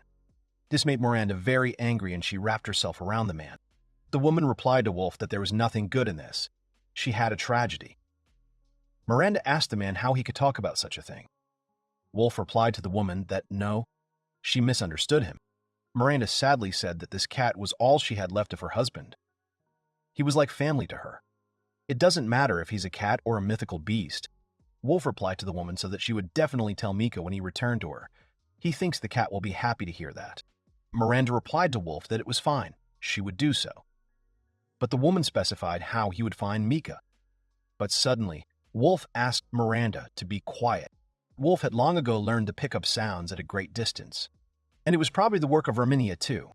Wolf realized that Mika had been caught by strangers and put in a cage. Wolf knew that he would find the cat quickly, but sadness appeared in his eyes for him. Suddenly, Wolf abruptly took off and he told Miranda that he would leave for a while. In the meantime, he asked the woman to cook breakfast. Miranda asked Wolf to stop, but the man was no longer listening to her. Wolf rushed towards the sounds of the cat, and he asked Mika to wait for him. Meanwhile, Mika continued to sit in a locked cage. The cat was very saddened by what happened to him. He thought that maybe it had all happened for the best. He was sure that if Miranda had a new husband, and if he disappeared from her life, then it would be much easier for the woman. Suddenly, Mika heard a voice that was familiar to him. It was Wolf, who was fighting with the men who were guarding Mika. Wolf shouted to the cat that Miranda was waiting for him, so they should return to her together. Mika was very surprised that he went to save him alone. Wolf told Mika the truth that she doesn't hate the cat. Miranda told Wolf that the cat was like a family to her. Mika was very surprised and thought that this simply could not be. Wolf fought and asked Mika that he wanted Miranda to lose her family. After all, she told him that when the woman's husband died, she was very sad. But thanks to Mika, she was able to move on, because she had someone for whom she could do it. The cat looked down and replied that this was a real lie. At that moment, more robbers ran up to Wolf. Wolf was trying to protect himself from them all, and he begged Mika to wake up and figure out what was going on. Wolf did not hold back his emotions, and he shouted that he really loves his mistress. Mika was very puzzled by this. He remembered the last moments of the life of his tamer, Miranda's husband. The man put his hand on the cat's head and said that he would give him the last order. The man asked Micah to take care of Miranda. Mika realized that people believed in him. The cat had the strength to fight, and he said that he almost disobeyed his master's orders again. Wolf and the other men heard the cat's loud meowing. Suddenly, Mika directed all his strength to destroy the cage and the wall of the house in which he was located. Wolf was very surprised by the power that this cat possessed. The magical energy struck down all the robbers who fought with Wolf. Suddenly, a huge Mika appeared right in front of Wolf with a furious face. Wolf was very surprised that it was really Mika. He couldn't believe that the cat had grown to such a size. Micah turned to Wolf and told him that he wasn't that cool, and he had problems with these types. At that moment, 2 more robbers jumped on the guys from the second floor of the house. They were immediately ready to attack Wolf and Mika. The man told the cat that these guys were their main target. The cat asked Wolf what it meant that they could be destroyed. Wolf accurately replied that one should not stand on ceremony with such people. It is unknown what kind of revenge will follow. Then Mika asked to be ordered to do it. But Wolf didn't understand what he meant at first. Micah replied that mythical beasts are not interested in such concepts as good and evil, because they are eternal beings. Therefore, in such situations, the tamer makes the decisions, and now only he can do it. The man thought about it. Mika turned to the man again and said that his soul had decided that he was suitable for the role of his tamer. Wolf was surprised to ask the cat that he recognized him as his master. Mika replied so that he wouldn't get cocky. Micah told Wolf that it didn't matter now. He asked the man what he would do. Wolf replied that it was fine. Then he would give him an order. At the same moment, Mika changed. He became very furious and rushed at the robbers. The villains were afraid of the mythical beast, and they asked if it was really an elegy. Micah said that these men know his alt name. This made the cat very embarrassed. Wolf told the cat that even he knows him. The legendary mythical beast that defeated an incredible number of monsters is Eligil, the King of Lightning. Wolf confidently turned to the Lightning King Mika and said that he was giving him his agreement to destroy these bandits. At the same moment, Mika attacked the robbers. They tried to escape from the insane power of the cat, but did not have time. A second later, there was no one left in their place. Only the smoke from the blow of the mythical beast. Wolf was very surprised by this, and he said that Mika was really strong. The cat turned to Wolf and said that he did not like Miranda. He said that the food she brings is tasteless. She gets mad at him if he urinates on the floor and constantly pulls him to swim. But despite this, Mika said that he still loves her. At that moment, Miranda was very upset about the loss of her cat. A woman walked the streets and cried. But then, she saw a shadow under her feet. Miranda turned around and saw that her cat, Micah, was there. The woman couldn't believe her eyes. She started crying even more. But then the woman changed her emotions and started shouting at Mika that he was a lousy cat. Miranda asked Micah where the hell he'd been all this time. Mika was very upset, and he only replied with a short meow. Miranda has cooled down a bit. The woman turned to Wolf and asked him to translate Mika's meowing. Wolf said he apologized to her. Suddenly Mika said that he had killed her husband. Miranda was horrified by such words. Mika told me that it is more accurate to say so. Although he knew that his health was poor, he could not help him. Therefore, Mika apologized to Miranda again. The woman sat down on the cat's lap and said that he was so stupid. Miranda took Mika in her arms and said she was ready for this. The woman said that her husband completed 300 quests a year. He, Lokuro Wist, was the legendary tamer of thunder beasts, and she was his wife, Miranda Wist. The woman said that when they left the house, she always accompanied them with the feeling that this time the tragedy would definitely happen. Miranda hugged her cat and said that she was glad that at least he returned unharmed. The woman thanked the cat for not leaving her alone. There were tears in Mika's eyes too. Wolf was glad that Miranda and Micah were able to make friends with each other. He thought that, after all, family was wonderful. Miranda turned to Wolf and said that he had helped them a lot. The woman asked Wolf if she could ask him for one last thing. Wolf replied that if it was in his power, she could ask for anything. The woman asked Wolf if he could take Mika to his place. Wolf and Micah himself were shocked that Miranda would ask such a question to a man. Miranda replied that it was better to entrust him to a reliable adventurer, so he could benefit people. But Mika was still worried about his mistress, and he asked the woman that if he left, she would be left alone. Miranda replied to the cat that her granddaughter seemed to have succeeded in business. She built a big house and invited her to live with her. She'll come and get it tomorrow. Miranda asked Wolf what he would say to her proposal. The man said it would be wonderful. Mika, with a displeased face, told Wolf that so be it. He would sign a contract with him. Wolf was very surprised by this, and he asked Mika if he was sure about it. The cat replied that if Miranda wasn't alone, then he didn't mind it. And he has his own reason to return to the battlefield. Wolf realized that this was revenge for his master. Then they decided everything. When Wolf and Micah decided to sign a contract with each other, the cat created a circle on the ground in front of the man. Wolf asked Micah what he needed to do about it. Micah said that he should put his hand on the magic circle. Wolf immediately reached out to him. Mika spoke a spell so that the Thunder Spirit could hear his voice. He, his servant Mika, following the heavenly laws, will faithfully serve the signatory of the contract. His name is Wolf. Mika swore that he would always be on his side. He will follow the true will and drive away evil from him. Mika vowed to share the hardships of life with him. And then Mika turned to Wolf and said that if he would allow the cat, he would like to go on vacation in summer and winter. The cat shared that he wants to visit Miranda sometimes. Micah asked Wolf if he would allow him to do this. Wolf replied that yes, he allowed it. And immediately, a bright light appeared from the magic circle. Wolf saw a mark on his arm, and Mika told the man that their contract had been signed, so he's glad to meet them. After a while, Wolf came to the Adventurers Guild and showed them the mythical beast they had just signed a contract with. Wolf asked the registrar if he could raise his rank, but the registrar unequivocally replied to him that he would not raise anything. The receptionist said that it couldn't be that this smelly cat was the king of lightning. This angered Mika very much, and he called the registrar a dog, asking him what he had just said to him. At that moment, the merchant whom Wolf had been meeting came up to them. The girl was glad to see him, and she greeted the man.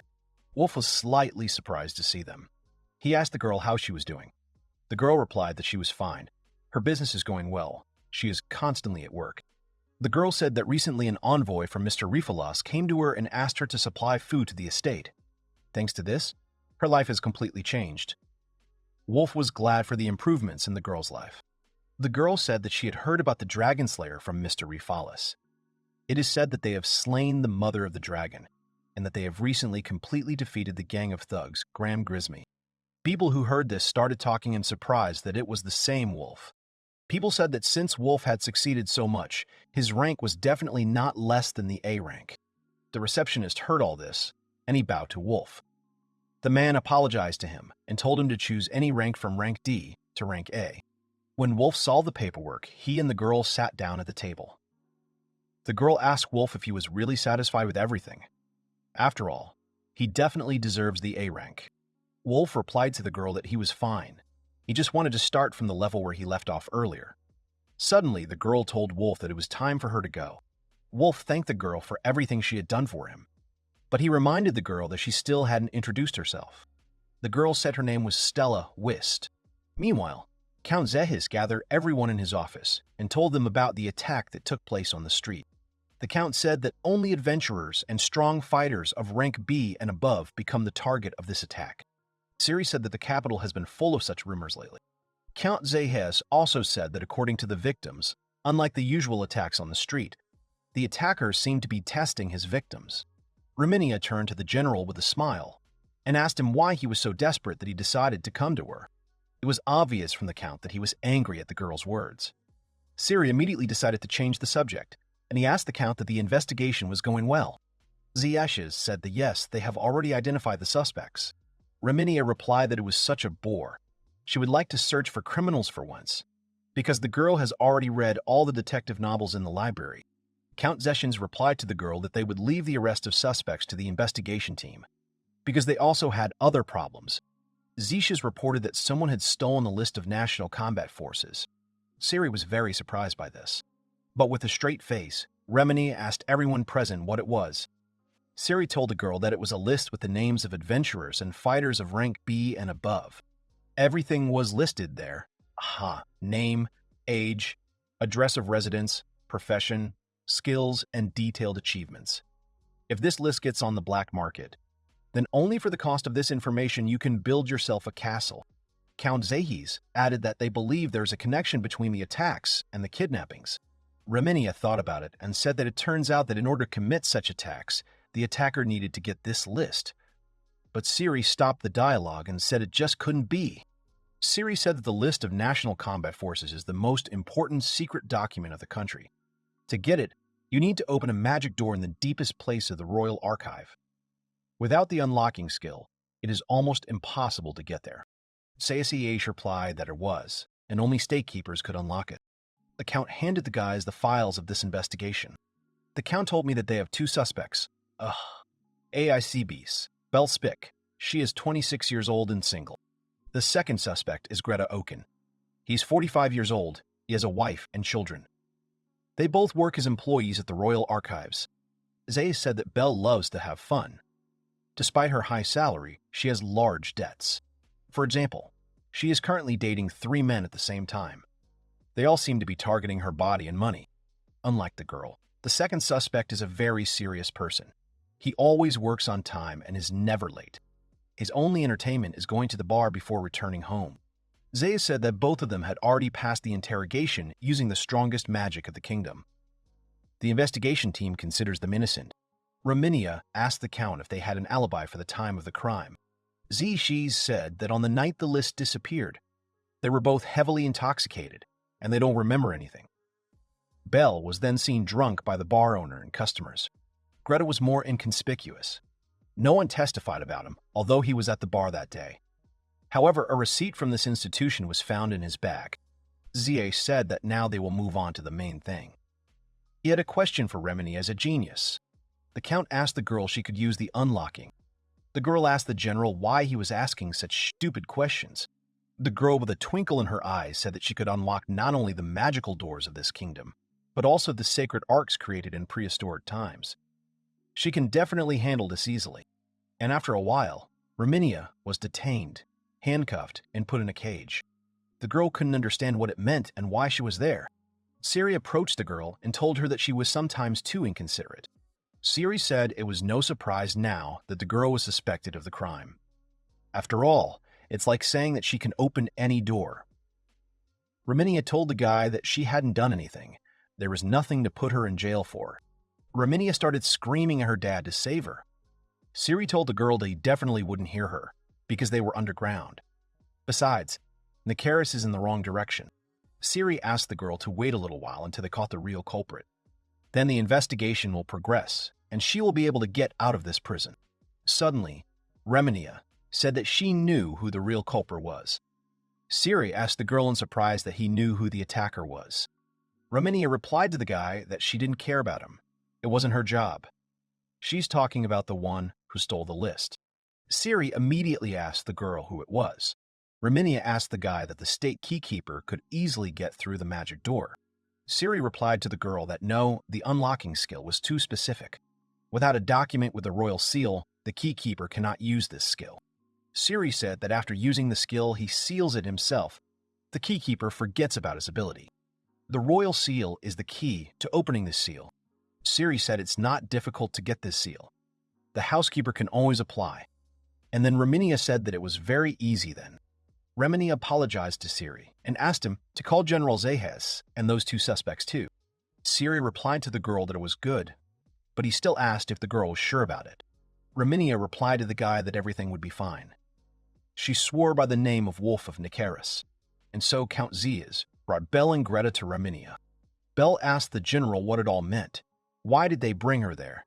She's a very busy person. Greta also said that it had already been half an hour after the end of his working day. He would like to return as soon as possible. Zeus asked Reminia what she had found out there. The girl replied to the general that it was obvious that she had found out who the perpetrator really was. Zeus asked the girl if it wasn't her. Reminia started to get nervous, and she told Zeus that if he was joking like that, then she would ignore what he said. But if he repeats it, she will demolish the entire palace to zero. Reminia said that the culprit, of course, was one of the two of them, and now they would find out who exactly. Belle asked Reminia to wait with such statements, because she had already been interrogated before. Greta supported Belle and said that she was right. They went through all the rigorous interrogations, and it was decided that they were innocent of this crime. Zeus said yes, they didn't confess, but Reminia didn't agree with them.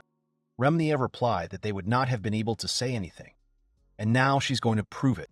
She asked me to tilt my heads towards her. Belle and Greta looked at Zayas, and he nodded at them. The guys bent down in front of a girl, and she said that it was as she thought. Zayas asked the girl if she understood something.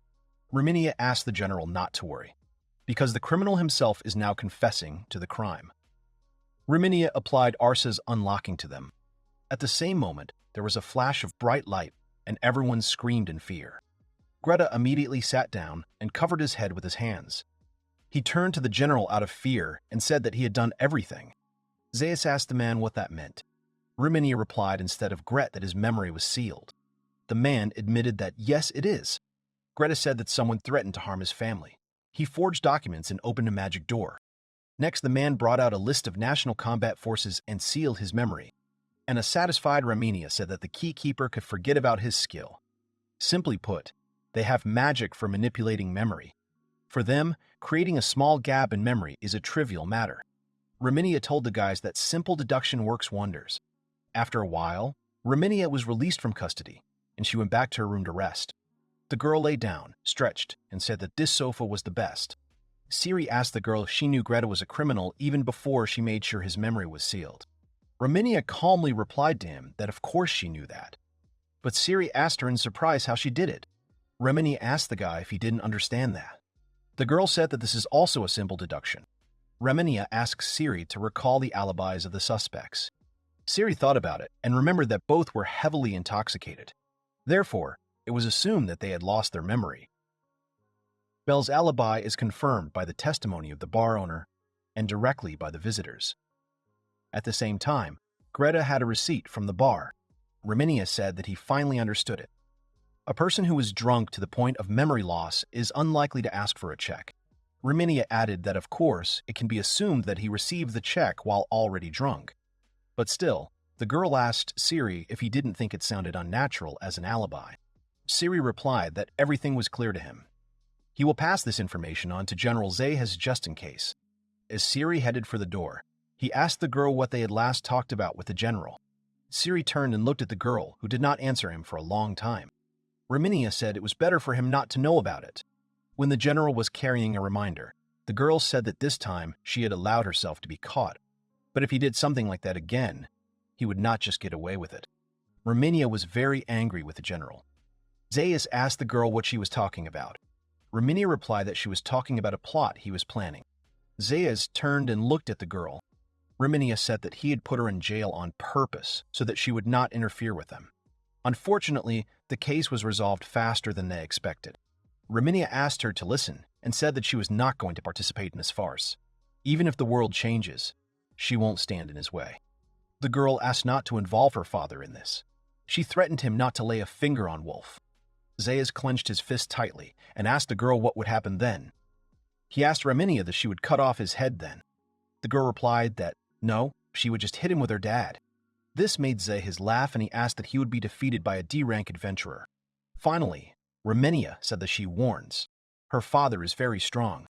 Meanwhile, Wolf and Mika came to the blacksmith to show him their sword. The blacksmith asked Wolf how he could have been brought to such a state. He only sharpened it 3 days ago, and already the notches are there. Even the handle began to fall apart. Wolf asked the blacksmith if there was any way to fix his sword. The blacksmith replied that it was his job, so he would figure out how to fix it. But still, he thinks it's worth finding a more suitable sword for Wolf, because he was sorry to look at that blade. Suddenly, the men felt that the ground under their feet began to shake violently. The blacksmith was very surprised that they had an earthquake again. They've been happening a lot in the area lately. The blacksmith said that whatever it was, he would take it away. The man handed Wolf another sword and asked him to take it. But Wolf was a little embarrassed and did not immediately want to take it. The blacksmith asked Wolf if he didn't know what was going on in the city. He said that there are rumors that attacks on adventurers have become more frequent. Therefore, the blacksmith insisted that Wolf take the sword for self-defense anyway. Meanwhile, in Hegel, the city of mines and metallurgy, Wolf came to the tavern and said that he thought that in this city he would be able to find a suitable weapon for himself. But it wasn't that simple. Mika turned to the owner and told him to hurry up and choose some kind of blade. It makes his nose itch. Wolf replied that it was easy for him to talk about it. He just doesn't have enough money. And all because of one glutton. because one magic ore is equal to 3 nights in a single room. Wolf handed the magic ore to the cat and said that even as a D-rank adventurer, he was still poor. Suddenly, Wolf heard the screams of a man who was asking what else it was. He held the girl tightly by the hair and said that her hair got into his bowl. He asked the girl as she was bullying him. Wolf walked up to the guy, took his hand, and asked him to calm down. The guy continued to get angry and asked Wolf that he wanted to fight with him. Wolf replied that the length and color of the hair in his plate clearly indicated that it was his hair. This angered the guy and his friends, and they immediately grabbed their swords. But Wolf stood next to them and stopped the guys. Wolf was much stronger than them. At that moment, the guards came running to the screams, and they asked the guys what they were doing there. Wolf let the man go so as not to get himself in trouble. The man pushed Wolf in the shoulder and told him to come to the cemetery in the west of the city tonight, and they will decide everything there. But the man warned that if he ran away from them, then who knows what would happen to the waitress. The men left, and Wolf looked at the girl behind him. Wolf returned to his room, and Mika told him that he should not pay attention to this. Wolf replied that he would like to do so, but then her life would be in danger. Micah said that the man looked pretty strong. Wolf said that yes, he was probably a D rank. Wolf said it was okay. Micah said he thinks he's going to win anyway. The cat started yawning and said he would wait for him here, and Mika fell asleep. Wolf smiled and said that he had such a heartless partner. Meanwhile, night had fallen, and Wolf headed for the cemetery. The man heard the grinding of swords and realized that someone was fighting not far from him. Suddenly, Wolf stopped and a look of horror appeared on his face. Wolf saw that it was the girl who had defeated all the men. Wolf intuitively realized that this girl was the rumored criminal. The girl asked Wolf that he was his comrade. Wolf replied to the girl that he did not. The man thought that he did not feel threatened, but every step forward makes him hesitate more and more. The man couldn't figure out who this girl was. The girl asked Wolf that he was probably the gentleman from the dining room. The girl admitted that she also wanted to hit him then, but Wolf beat her to it. Wolf asked what it meant that she had come to the cemetery to punish this man. The girl replied that this man, despite being ranked B, is known as a snake sword master, Fram, Aquite swordsman, and the girl herself was looking for a swordsman worthy of her katana. Wolf asked the girl what it meant. The girl said that Wolf is also a pretty skilled swordsman. The girl asked Wolf if he wanted to fight her. Wolf asked the girl in surprise that they had just met. The girl leaned over slightly and told Wolf that he shouldn't worry about it. She's the street robber. The girl was the first to strike at Wolf. She said that as she thought, her instincts were right. The girl admitted that she had not met anyone for a long time who could reflect her thoughts. The girl struck again, but Wolf managed to put out his sword and defend himself. Wolf exerted all his strength and managed to deflect the blow. For a second, Wolf stopped and he saw that the girl was rushing at him again at breakneck speed. The man shouted at her to stop. The girl struck at him again, and Wolf thought that she moved the same way as Princess Henri. But still, he changed his mind and thought that no, this girl's movements were clearly faster than Ramat's. The man realized that he could barely stand on his feet. At that moment, the ground under the guy's feet shook violently once again. Wolf shouted that they had an earthquake again. It was a little stronger than it was before. When the earthquake was over, Wolf and the girl tried to recover for another second. But Wolf realized that now was his chance. He swung at the girl with all his might and struck a serious blow. The girl couldn't answer Wolf, so she sat down on the ground and tried to defend herself. Wolf put all his strength into this blow. But when he stopped, he saw that his sword had broken. He flew back and Wolf immediately began to worry about it, because now he has no weapon. But the girl smiled sweetly at Wolf and said that she was giving up and the victory remained with the man. Wolf listened and realized that something was about to happen. At the same moment, a powerful lightning bolt struck right next to the guys. But Wolf managed to grab the girl in his arms and run away so that they would not get hurt. Mika appeared next to them, and he asked his master if he was okay. Wolf got angry and told Mika that he almost fried them with his lightning. But then Wolf heard the girl's quiet table. He turned around and was slightly surprised. The girl asked the man not to squeeze her breast so hard. Wolf immediately ran away from the girl and apologized to her for this. Mika told his master that he came to his rescue because he was worried about him. But it seems in vain. The girl turned to Wolf, who was very ashamed, and told him not to worry about it. She was fine. The girl told the man that he was very strong, and only her father could corner her like that. Wolf was very surprised by the girl's words. The girl laughed and said that she hadn't introduced herself to him yet. She said her name was Emily Mirota. The girl came from the far eastern country of Wahito. Wolf also introduced himself to the girl and said that his partner Mika was next to him. Emily asked Wolf if this was the one who had slain the mother dragon and defeated 100 thugs. Wolf replied that something like that. Emily grabbed his hand and said she had a request for him. She really needed Wolf's help. Wolf asked the girl that he needed to attack someone, but Emily replied that no, she was just testing the strength of these people. But she didn't kill anyone. It was just a test. Emily said that the man who dragged the waitress by the hair was a complete asshole. He dared to raise his hand against a woman from a noble family. Wolf replied to the girl that he understood her. He asked her again what he would need to do. Emily replied that she needed him to use the katana she forged to destroy the disaster monster, Ottoman. Wolf immediately introduced this monster, and he asked Emily again what she was saying about him. When Reminia was still a little girl, she asked her father if he knew about the legendary hero Rail. The girl said that he became an adventurer at the age of 200 years ago, and people say that he defeated the most monsters in the world. Reminia added that this hero even defeated Ottoman, the monster of disasters. Wolf replied to his daughter that it was really incredible. Reminia told Wolf that he could become like Rail. But immediately the girl corrected herself and said that he could become even stronger than him. Wolf asked the girl in surprise what she was definitely saying about him. Reminia smiled sweetly at her father and said that he was her hero. At that moment, Wolf was standing in the cemetery and thought that Ottoman was a disaster monster that could destroy an entire city in one move. It immediately became clear to the man that the earthquake was his doing. Emily asked Wolf if he knew that Ottoman had been defeated in the past. Wolf replied to the girl that yes, he was defeated by the legendary hero Rail. But Emily said there was another hero there. The girl said that the current hero, who left his mark on the front of the fight against monsters, is one of the 5 valiant heroes of Luas Savat. Emily added that more than that. What helped these two were the swords that they, the blacksmiths, create. The girl took out a weapon and told Wolf that she put her whole soul into this katana and gave it a name, Kamui. Emily was looking for someone who could make full use of this blade. Emily bowed down in front of Wolf and said that in order to save Hegel, she was asking a man to help her.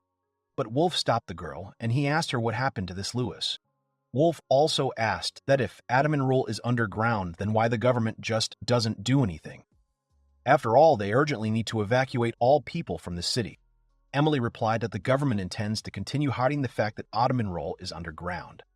But still, Wolf couldn't understand why they were doing this. Emily said that he was discovered during a fight with monsters. When humanity is fighting an all-out struggle, it is simply impossible to stop the production of weapons in Hegel. Wolf was very scared and replied to the girl that this could not be. Emily told the man that if we talk about Mr. Lewis, it is only her responsibility. Her father was entrusted with the maintenance of Mr. Lewis's sword, but he is already retired, and now that responsibility lay with her. However, the girl herself has not yet forged a sword that would satisfy Mr. Lewis. Emily was very upset and told Wolf that she was too inept. Wolf thought about how he couldn't figure out what it was all about. That is, because of the lack of a good sword, the city is simply abandoned. The man could not understand that he was one of the 5 valiant ones. It was very funny to him. Having great power, he is able to help people. Wolf turned to Emily and told her that he understood everything. The man asked the girl to take him to the Adamanrol. The boys went down into the cave and Mika lit the way for them. Emily was happy about this and she told Wolf that he had such a comfortable cat. But Wolf still wasn't sure if he could really take this katana. Emily replied to Wolf that yes, he didn't have to worry about it. The girl told Wolf that she realized from the first minute that the sword was holding back his power. With Kamui, he would be able to reach his full potential. At that moment, Wolf and Emily stopped right next to the golden golem. The guys turned and looked at him with horror in their eyes. Wolf immediately took up the hilt of his weapon and prepared to fight the monsters.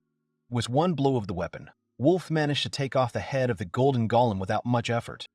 The man looked at the katana and thought that it was just incredible for him, because the weapon was very light, like a feather. There was not a single notch on its blade. Wolf became confident that with such a blade, he would definitely be able to win. Wolf landed several punches on the golden golem again, and he felt the katana pass so gently as if he was cutting butter. Wolf turned to Mika and told him to do it together. The cat agreed with him. At the same moment, the Thunder Beast's attire took place. There was a powerful flash of bright light. This power allowed Wolf to break right through the golden golem. It was very easy for him. Wolf struck again, which was devastating for the golden golem. Emily watched at that moment as Wolf easily dealt with a strong monster. The girl told the adventurer that it was just incredible, and she was very surprised. After the battle, Wolf, Emily, and Micah continued to descend even deeper into the cave. Wolf felt the sound of the wind, but the wind itself was not there. Wolf turned to Emily and asked her if Admiral was far from them, and how soon they would come to the monster. But Mika asked his master that he hadn't noticed it yet. Wolf began to worry, and he went down with fear in his eyes. Wolf touched the surface they were standing on, and felt a kind of tremor. Wolf tensed and thought that he had felt a barely noticeable movement. The man asked Emily if there was a monster under their feet. Emily looked ahead and told Wolf that yes, they were already there. The guys were standing right in front of a huge monster. Wolf was very surprised by the size of the monster he saw. The man thought that he was really going to chop up this huge thing right now. Amelia told Wolf that they needed to start right now. Wolf decided that he needed to stretch his muscles before attacking. The man looked at the huge monster again and thought about how to do it. Wolf wasn't at all sure if he could handle him at all. Wolf thought that he was not very different even in his best years. He was able to become an adventurer again only thanks to his daughter Reminia. The man couldn't figure out if he could even do such a thing. But Wolf nevertheless pulled himself together and thought that no, he should not give in to panic and weakness in any case. Emily looked at the adventurer, who was very worried, and thought about it. The girl saw that the man had struck a pose and thought that he was really trying to repeat it now. At the same moment, Wolf took off and rushed towards the monster. He made his first strike. Emily and Micah looked at the man hopefully and thought he was doing everything right. But then Emily's face changed and she said no, he couldn't do it. The monster continued to stand there as if nothing had happened. Amelia thought that if we draw conclusions from this, then for such a huge and strong monster, her blade would be completely insufficient. But Wolf told the girl that no, it was his fault. He hit with all his might, and this katana didn't even break. Therefore, the reason was definitely not in Amelia, but in Wolf himself. The man raised his head and thought that it meant that it was beyond his strength. Wolf thought that he was no dragon slayer, no adventurer who had defeated 100 bandits. He's just a wolf adventurer of rank D. At that moment, Wolf heard his daughter's voice appear in his head, telling the man that he was a fool. Wolf immediately realized that it was Reminia. Wolf remembered one of the days when he and Reminia were sitting at the table and reading a book. Wolf told his daughter that her father would never learn magic again. After all, he's old and not particularly smart. But Reminia did not agree with this, and she told Wolf that if he tried, he would definitely succeed. Wolf replied to the girl that her dad tried hard, but he remained an adventurer rank D. This means that this is the limit of his power. Reminia thought about it, and tears appeared in her eyes. The girl said that her dad is strong. Wolf and Reminia hugged each other tightly, and the girl asked her father that if he was saying such a thing, then why didn't he run away then? Although Beowulf was much stronger than him, he could have just run away with everyone. Wolf wanted to say something to Reminia, but the girl interrupted him. She said she was sure of it. Wolf replied to his daughter that she was right. After all, he's the hero she recognized. Meanwhile, Wolf thought about the fact that the lives of the inhabitants of Hagal are now in his hands. This is no different from the incident in Nakara 7 years ago. Then he fought in order to protect the lives of his daughter and the villagers. So nothing has changed for him. Wolf turned to Amelia and asked her if he could try again. The girl asked the adventurer what his plan was this time. Wolf told her that it might be a little dangerous, but he wanted to reach out to Mika. The cat asked his master that he wanted to use the Thunder Beast vestments again, but Wolf said no, not on him. Wolf pointed his finger and asked me to hit him with it. Emily asked in surprise that he wanted to make it a Thunder Beast. Wolf replied that it seemed that his strength alone would not be enough in this case, and that's why he wants to use the power of his Thunder Beast. Emily said Aikido is a counterattack. Wolf told the girl that, however, if he made a mistake with the timing, then their chances of salvation would be almost zero. After these words, Amelia and Mika tensed up. Micah told Wolf that he had nothing to hesitate about. He'll just be on the master's side. This condition was written into their contract. Emily said that the way of the gunsmith is the way of death. So if she was destined to die with her blade, then she wouldn't regret it. Wolf was very glad that Mika and Emily supported him in this situation. He thanked them for that. At that moment, Mika turned back into a thunder beast and told the monster that it was time for him to wake up. The people who were near the cliff saw the lightning that struck there. They asked in surprise what it was. Mika shouted to the guys that he had started moving, so they needed to gather all their strength. Amelia couldn't stand on her feet and fell. Wolf struck a pose and prepared for battle. He thought that he simply had no room for error. He must do this for the sake of saving people, in order to prove that Amelia's blade is the best of the best. And in order to get one step closer to the title of the real hero of his daughter, the monster started to lift its leg, but Wolf was right under it. Everyone was very afraid that the monster would crush him now.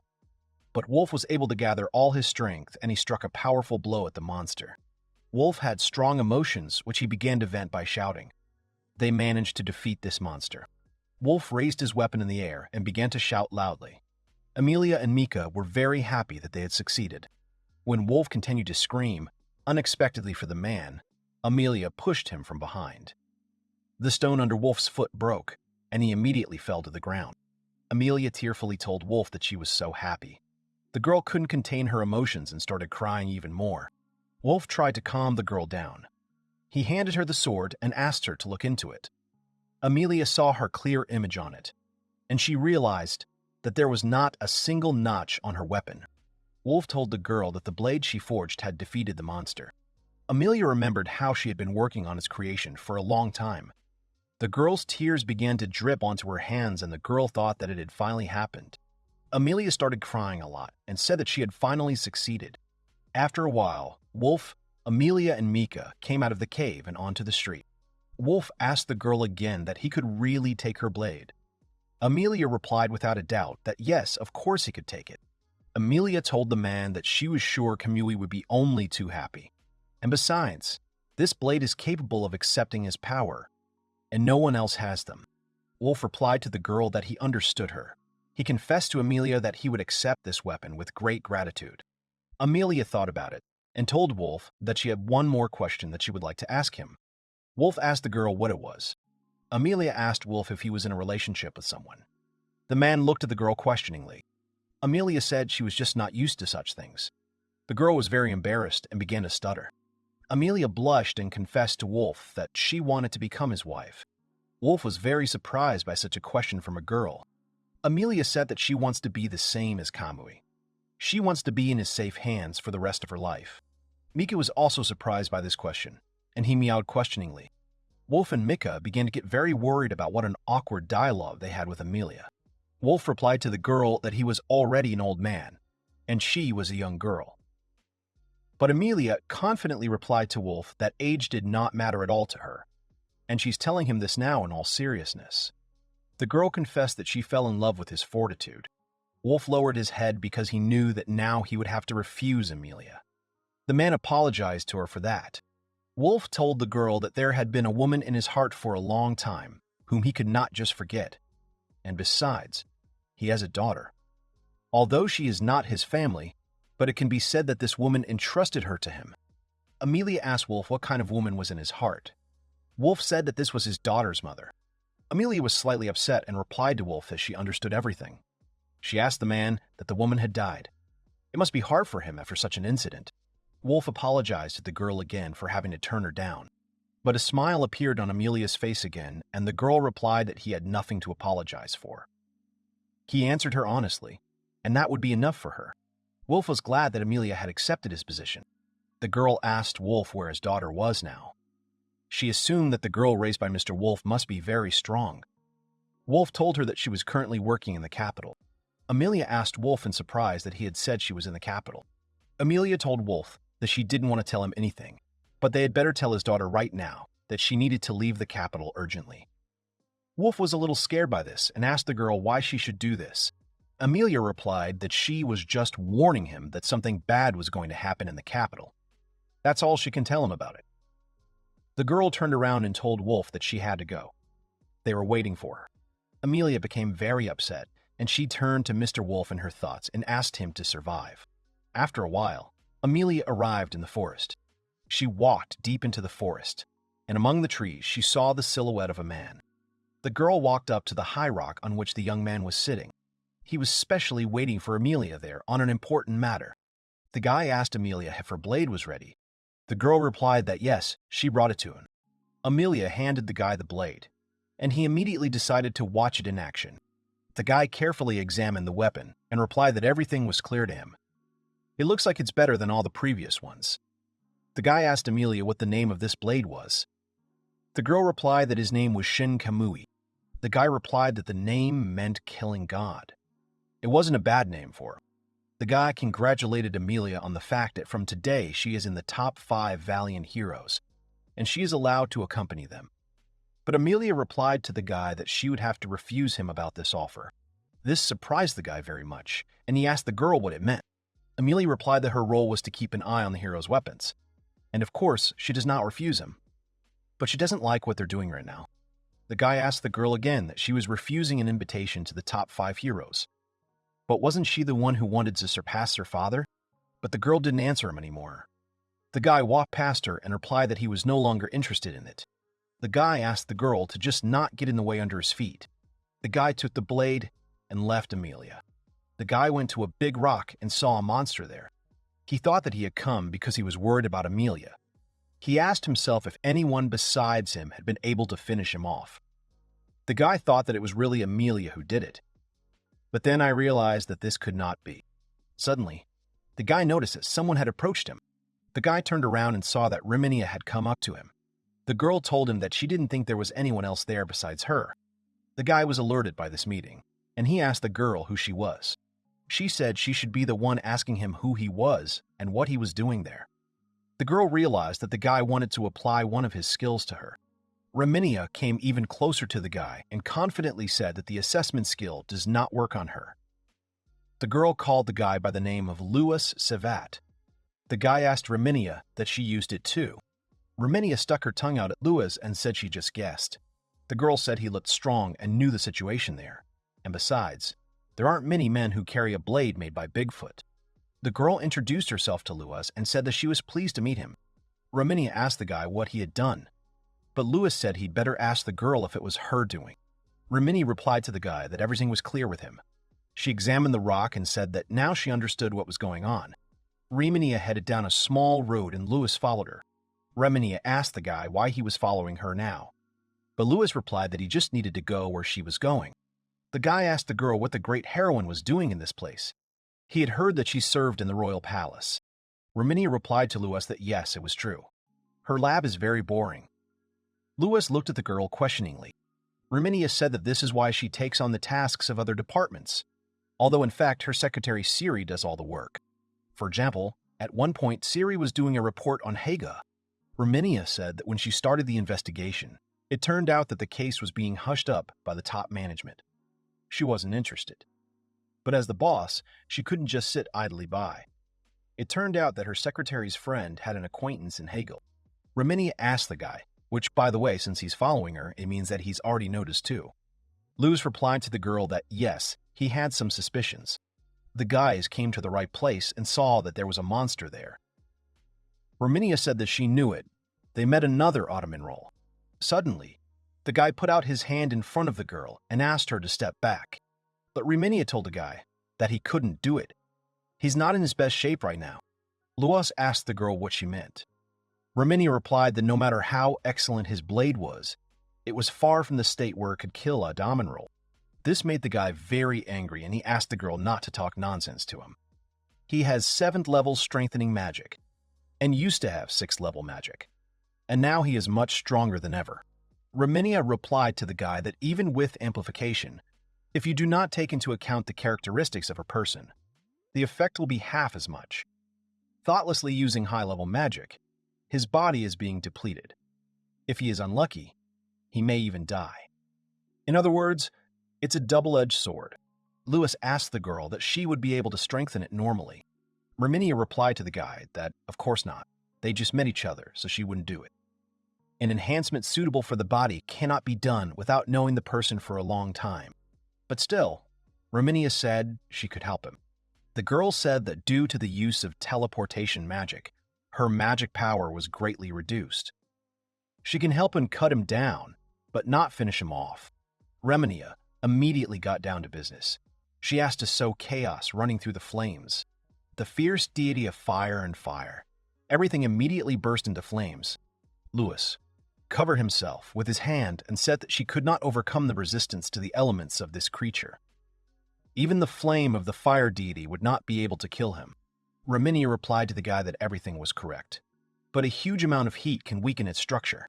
Reminia turned to the hero and asked him to act. He should be able to do it now. Lewis accepted the girl's wishes. Los assumed a pose and prepared to attack.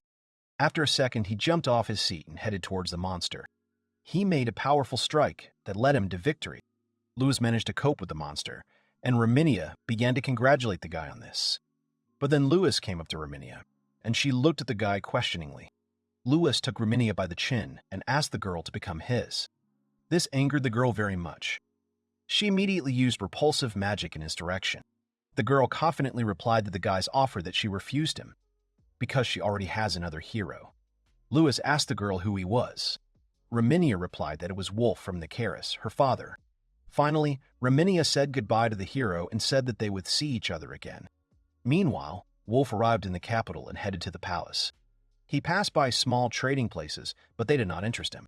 The man stopped for a second and looked at the royal palace. Mika asked his master why he had stopped. "They're going to the palace." Wolf replied to the cat that yes, that's right. Wolf told him that they would go first to check if everything was all right with Reminia. On the way to the palace, Wolf met the guards. They told the adventurer that outsiders were strictly forbidden to enter, so he should leave immediately. Wolf began to tell the guards that his daughter worked in the palace. He asked the guards to at least check on her, but the guards clearly said that they would not allow him to do this, because this is no place for dirty types like him. Wolf and Mika could not get into the palace, and they began to think about the situation. Wolf asked the cat what they should do now. Wolf thought he might turn to old connections, but a whole year has passed since that time. The man thought that his former comrades had probably returned to the village. Micah turned to Wolf and told him not to walk, but to look around. Otherwise, they will be perceived as hillbillies. Wolf replied to the cat that he just thought that little had changed here. Mika replied to the man that it was understandable because he worked here. Wolf asked the cat if he wanted to go to the guild where he used to work. Wolf and Micah entered the guild, and the man stopped in one place again. Micah looked around the room and told Wolf that there were so many people there. Wolf told him that this was the Guild of the Western Region for adventurers of rank C and below. That's why there were always a lot of visitors there. Wolf thought that it brought back memories to him. Suddenly, a woman called out to Wolf and immediately began hugging him. The man tried to detach himself from the woman. It was Therese who told Wolf that she was scared because she thought his ghost had come to her. Wolf asked Therese how she was doing. The woman replied that she was still working at the front desk. Therese asked Wolf what he was doing there, because he's dressed like an adventurer. Wolf awkwardly replied to the woman that he had returned to his past affairs. This surprised the woman very much, and she asked the man if the rumors about the Dragon Slayer and the adventurer who defeated 100 bandits were true. The man replied that, yes, sort of. Therese told Wolf that she knew he wasn't lying to her, but she still found it hard to believe. Wolf asked the woman not to worry about this, because he also does not believe it. Therese asked the man how he was doing with that child. I think her name is Reminia. Wolf replied that yes, in fact, he wanted to ask her about it. At that moment, Micah turned to Wolf. He brought the assignment paper to him and asked him to look at it. Wolf asked the cat what it was. He stained the whole sheet with his saliva. Wolf took the assignment and read that it was a request for the destruction of a guard guarding the ruins of the prehistoric era. Therese asked Wolf that he wanted to take this quest. Therese picked up the sheet and said that this quest was A rank, so if he gathered a group, she would be able to accept an application, even from him. Wolf immediately asked the woman to stop. Therese held at the task sheet and she asked everyone present if anyone wanted to join this adventurer. Are there any such brave souls? Wolf again asked Therese to stop and not do it. But she screamed that it was Wolf, the famous dragon slayer. So they will definitely not lose. She gave them a guarantee of this. Therese started telling everyone about this assignment. This is how Wolf's temporary team was organized. One of the participants introduced herself as the leader, Jelma. Wolf apologized to the guys for getting out on the mission so suddenly. It just so happened that Wolf got to them.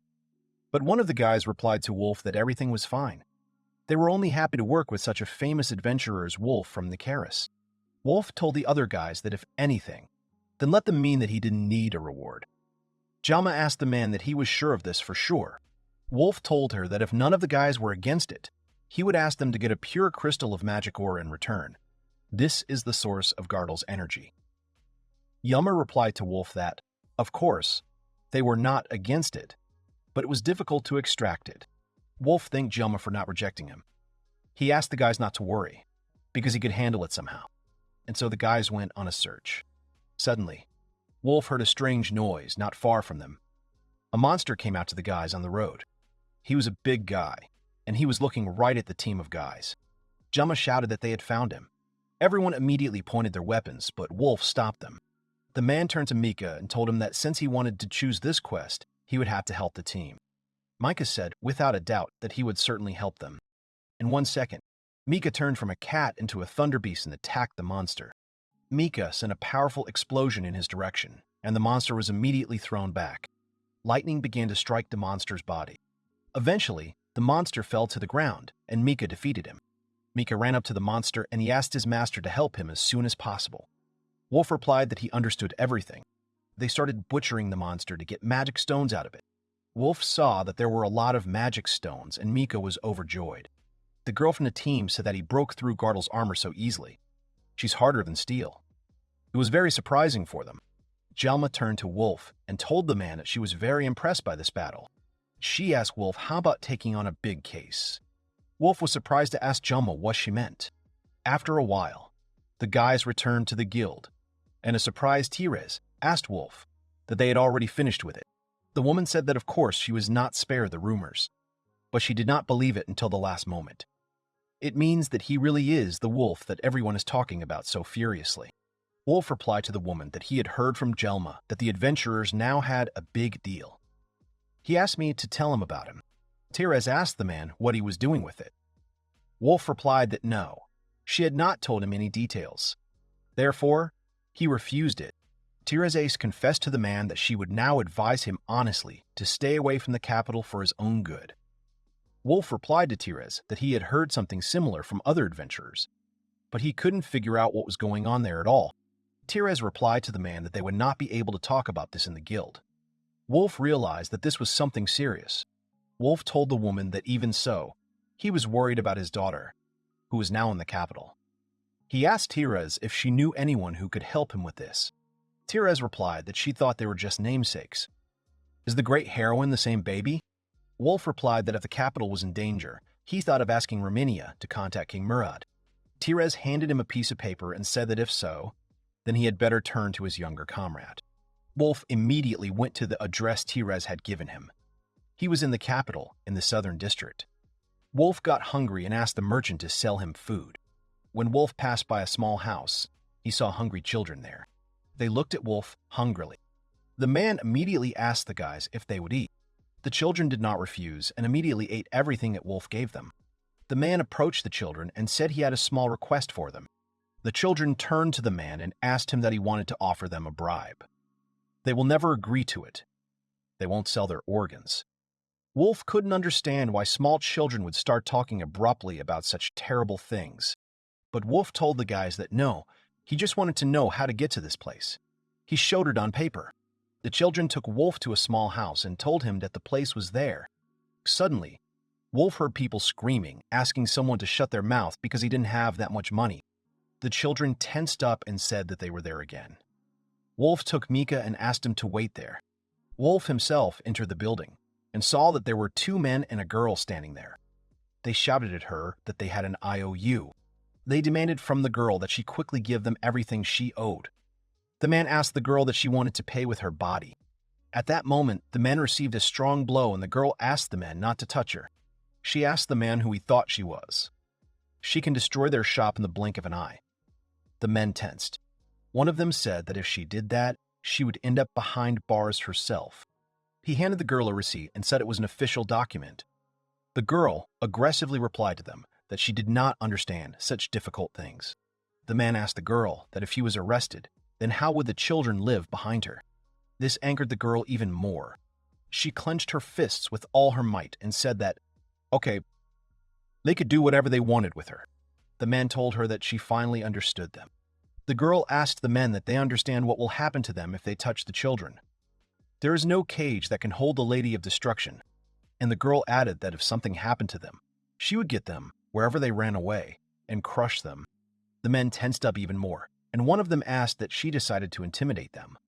But this trick won't work for you. At that moment, Wolf came up to them and asked them to wait. The girl was very surprised when she saw Wolf. Wolf asked the men that they were just debt collectors. The man replied to Wolf that yes, it is. They wondered who Wolf was, but the man said they would do without performances. He showed the men a bag of stones and asked if they had enough for today. Micah meowed sharply at that moment, and he asked Wolf what he was doing. After all, it's his. The children immediately grabbed the cat. Wolf handed them a bag and said that it would definitely be enough for at least a percentage. The men replied that it was enough and they were leaving. The man relaxed a little and realized that he had saved the children. But at that moment, the girl slapped Wolf sharply. The man managed to grab the girl's fist and thought it was dangerous.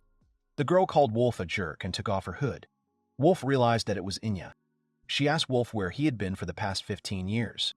The girl couldn't hold back her tears. Wolf tried to calm her down somehow. At that moment, the children were watching the girl and said that this old man made their sister cry. He was definitely a bad uncle. Wolf heard this, got angry, and turned abruptly to the children. They hid behind a pillar in the same world. Wolf again asked Inya to stop crying. The girl replied that her mentor had abruptly disappeared, and she thought that she had just been abandoned. Wolf apologized to the girl and said that she had done so well in other squads, so he thought that she had already grown up and become independent, so he could not talk to her. But Wolf told the girl that he had heard a lot about her exploits. This surprised Inya very much, and she asked the man that it was true. Wolf replied that, yes, she was one of the 5 heroes, the Lady of Destruction. It wasn't the most common nickname for a girl, but it perfectly characterizes her. Wolf put his hand on the girl's head and said that he, as her mentor, was proud of her. Inya was very pleased to hear that.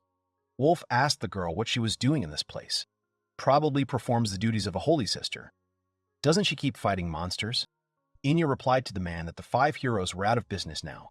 Someone had returned home and someone was wandering alone. Wolf asked the girl if something had happened. Inya replied that one of them was gone. Wolf asked the girl who had died. Inya asked Wolf if he knew Lunette Lielfon. Wolf replied that yes, she was a key figure among the 5 heroes. Inya said that she died on the last front of the fight against monsters. Lunette was such a wonderful person. Wolf thought that Inya usually shuns people. It must be that Lunette was really a good person. Inya said that she was the head of this orphanage, but the one she entrusted with the management used her inheritance to gamble. She found out that this place could become a collateral for repayment of debts, which she could not allow. Wolf supported the girl again and told Inya that she was doing well. The girl replied that she would not say such a thing. It's hard for these children. After all, these are the children of adventurers. They lost their parents in the war with the monsters. Lunette picked up the children left without parents and raised them in this place. She doesn't understand complicated things, but it's somehow wrong that adventurers are being used as expendable. The state provides good compensation to the soldiers, but the adventurers hired by the guild receive neither payment nor compensation. Although they are fighting to save the world, suddenly, Inya began to lose consciousness, and she fell on Wolf's shoulder. He was very scared for the girl and asked her if she was okay. Inya tried to come to her senses for a while. When Inya got better, she replied to Wolf that she just hadn't eaten properly for a long time. And besides, he smells good of food. Wolf replied that the only edible thing here was a cat crying in the corner. Micah turned to Wolf and asked him to shut up. And anyway, he asked me not to look at him. After all, the man gave away his valuable treat. Inya said that their business was bad. She has auditory hallucinations. The cat has spoken. Wolf thought about Inya being a beastman. And she understands Mika's words. Inya asked her mentor why he had come to the capital.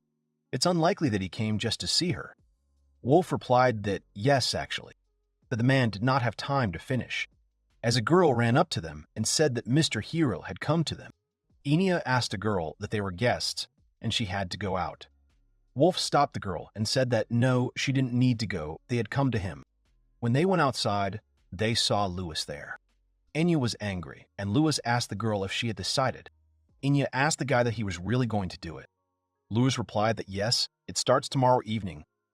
To break through the thick gates of the palace, they need her strength. Inya replied to the guy that she had not yet said that she agreed to participate in this. In that case, Lewis interviewed the girl to solve it right now. He asked Inya what he could force her to do. Inya was upset and thought that she did not understand why she met her mentor on this particular day. The girl's tears began to fall to the ground, and then Wolf came out to them. He said only one word to Lewis Forbes. That's enough. Lewis immediately took a closer look at who had addressed him. Wolf told the guy that this was his student, and he was not so indifferent as to just watch a stranger take her away. Lewis got very angry and asked Wolf who he was. Lewis wanted to check on Wolf, but he couldn't do it. Lewis thought that just like back then, the analysis skill was blocked by resistance to techniques. And then Lewis remembered what Reminia had said about Wolf from Nicaris being her father.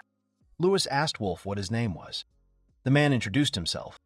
Lewis thought about how his Shin Kamui was reacting, and undoubtedly what he owns is a reflection of Shin Kamui. The guy had no doubt that this man was the man who killed Adamanrol.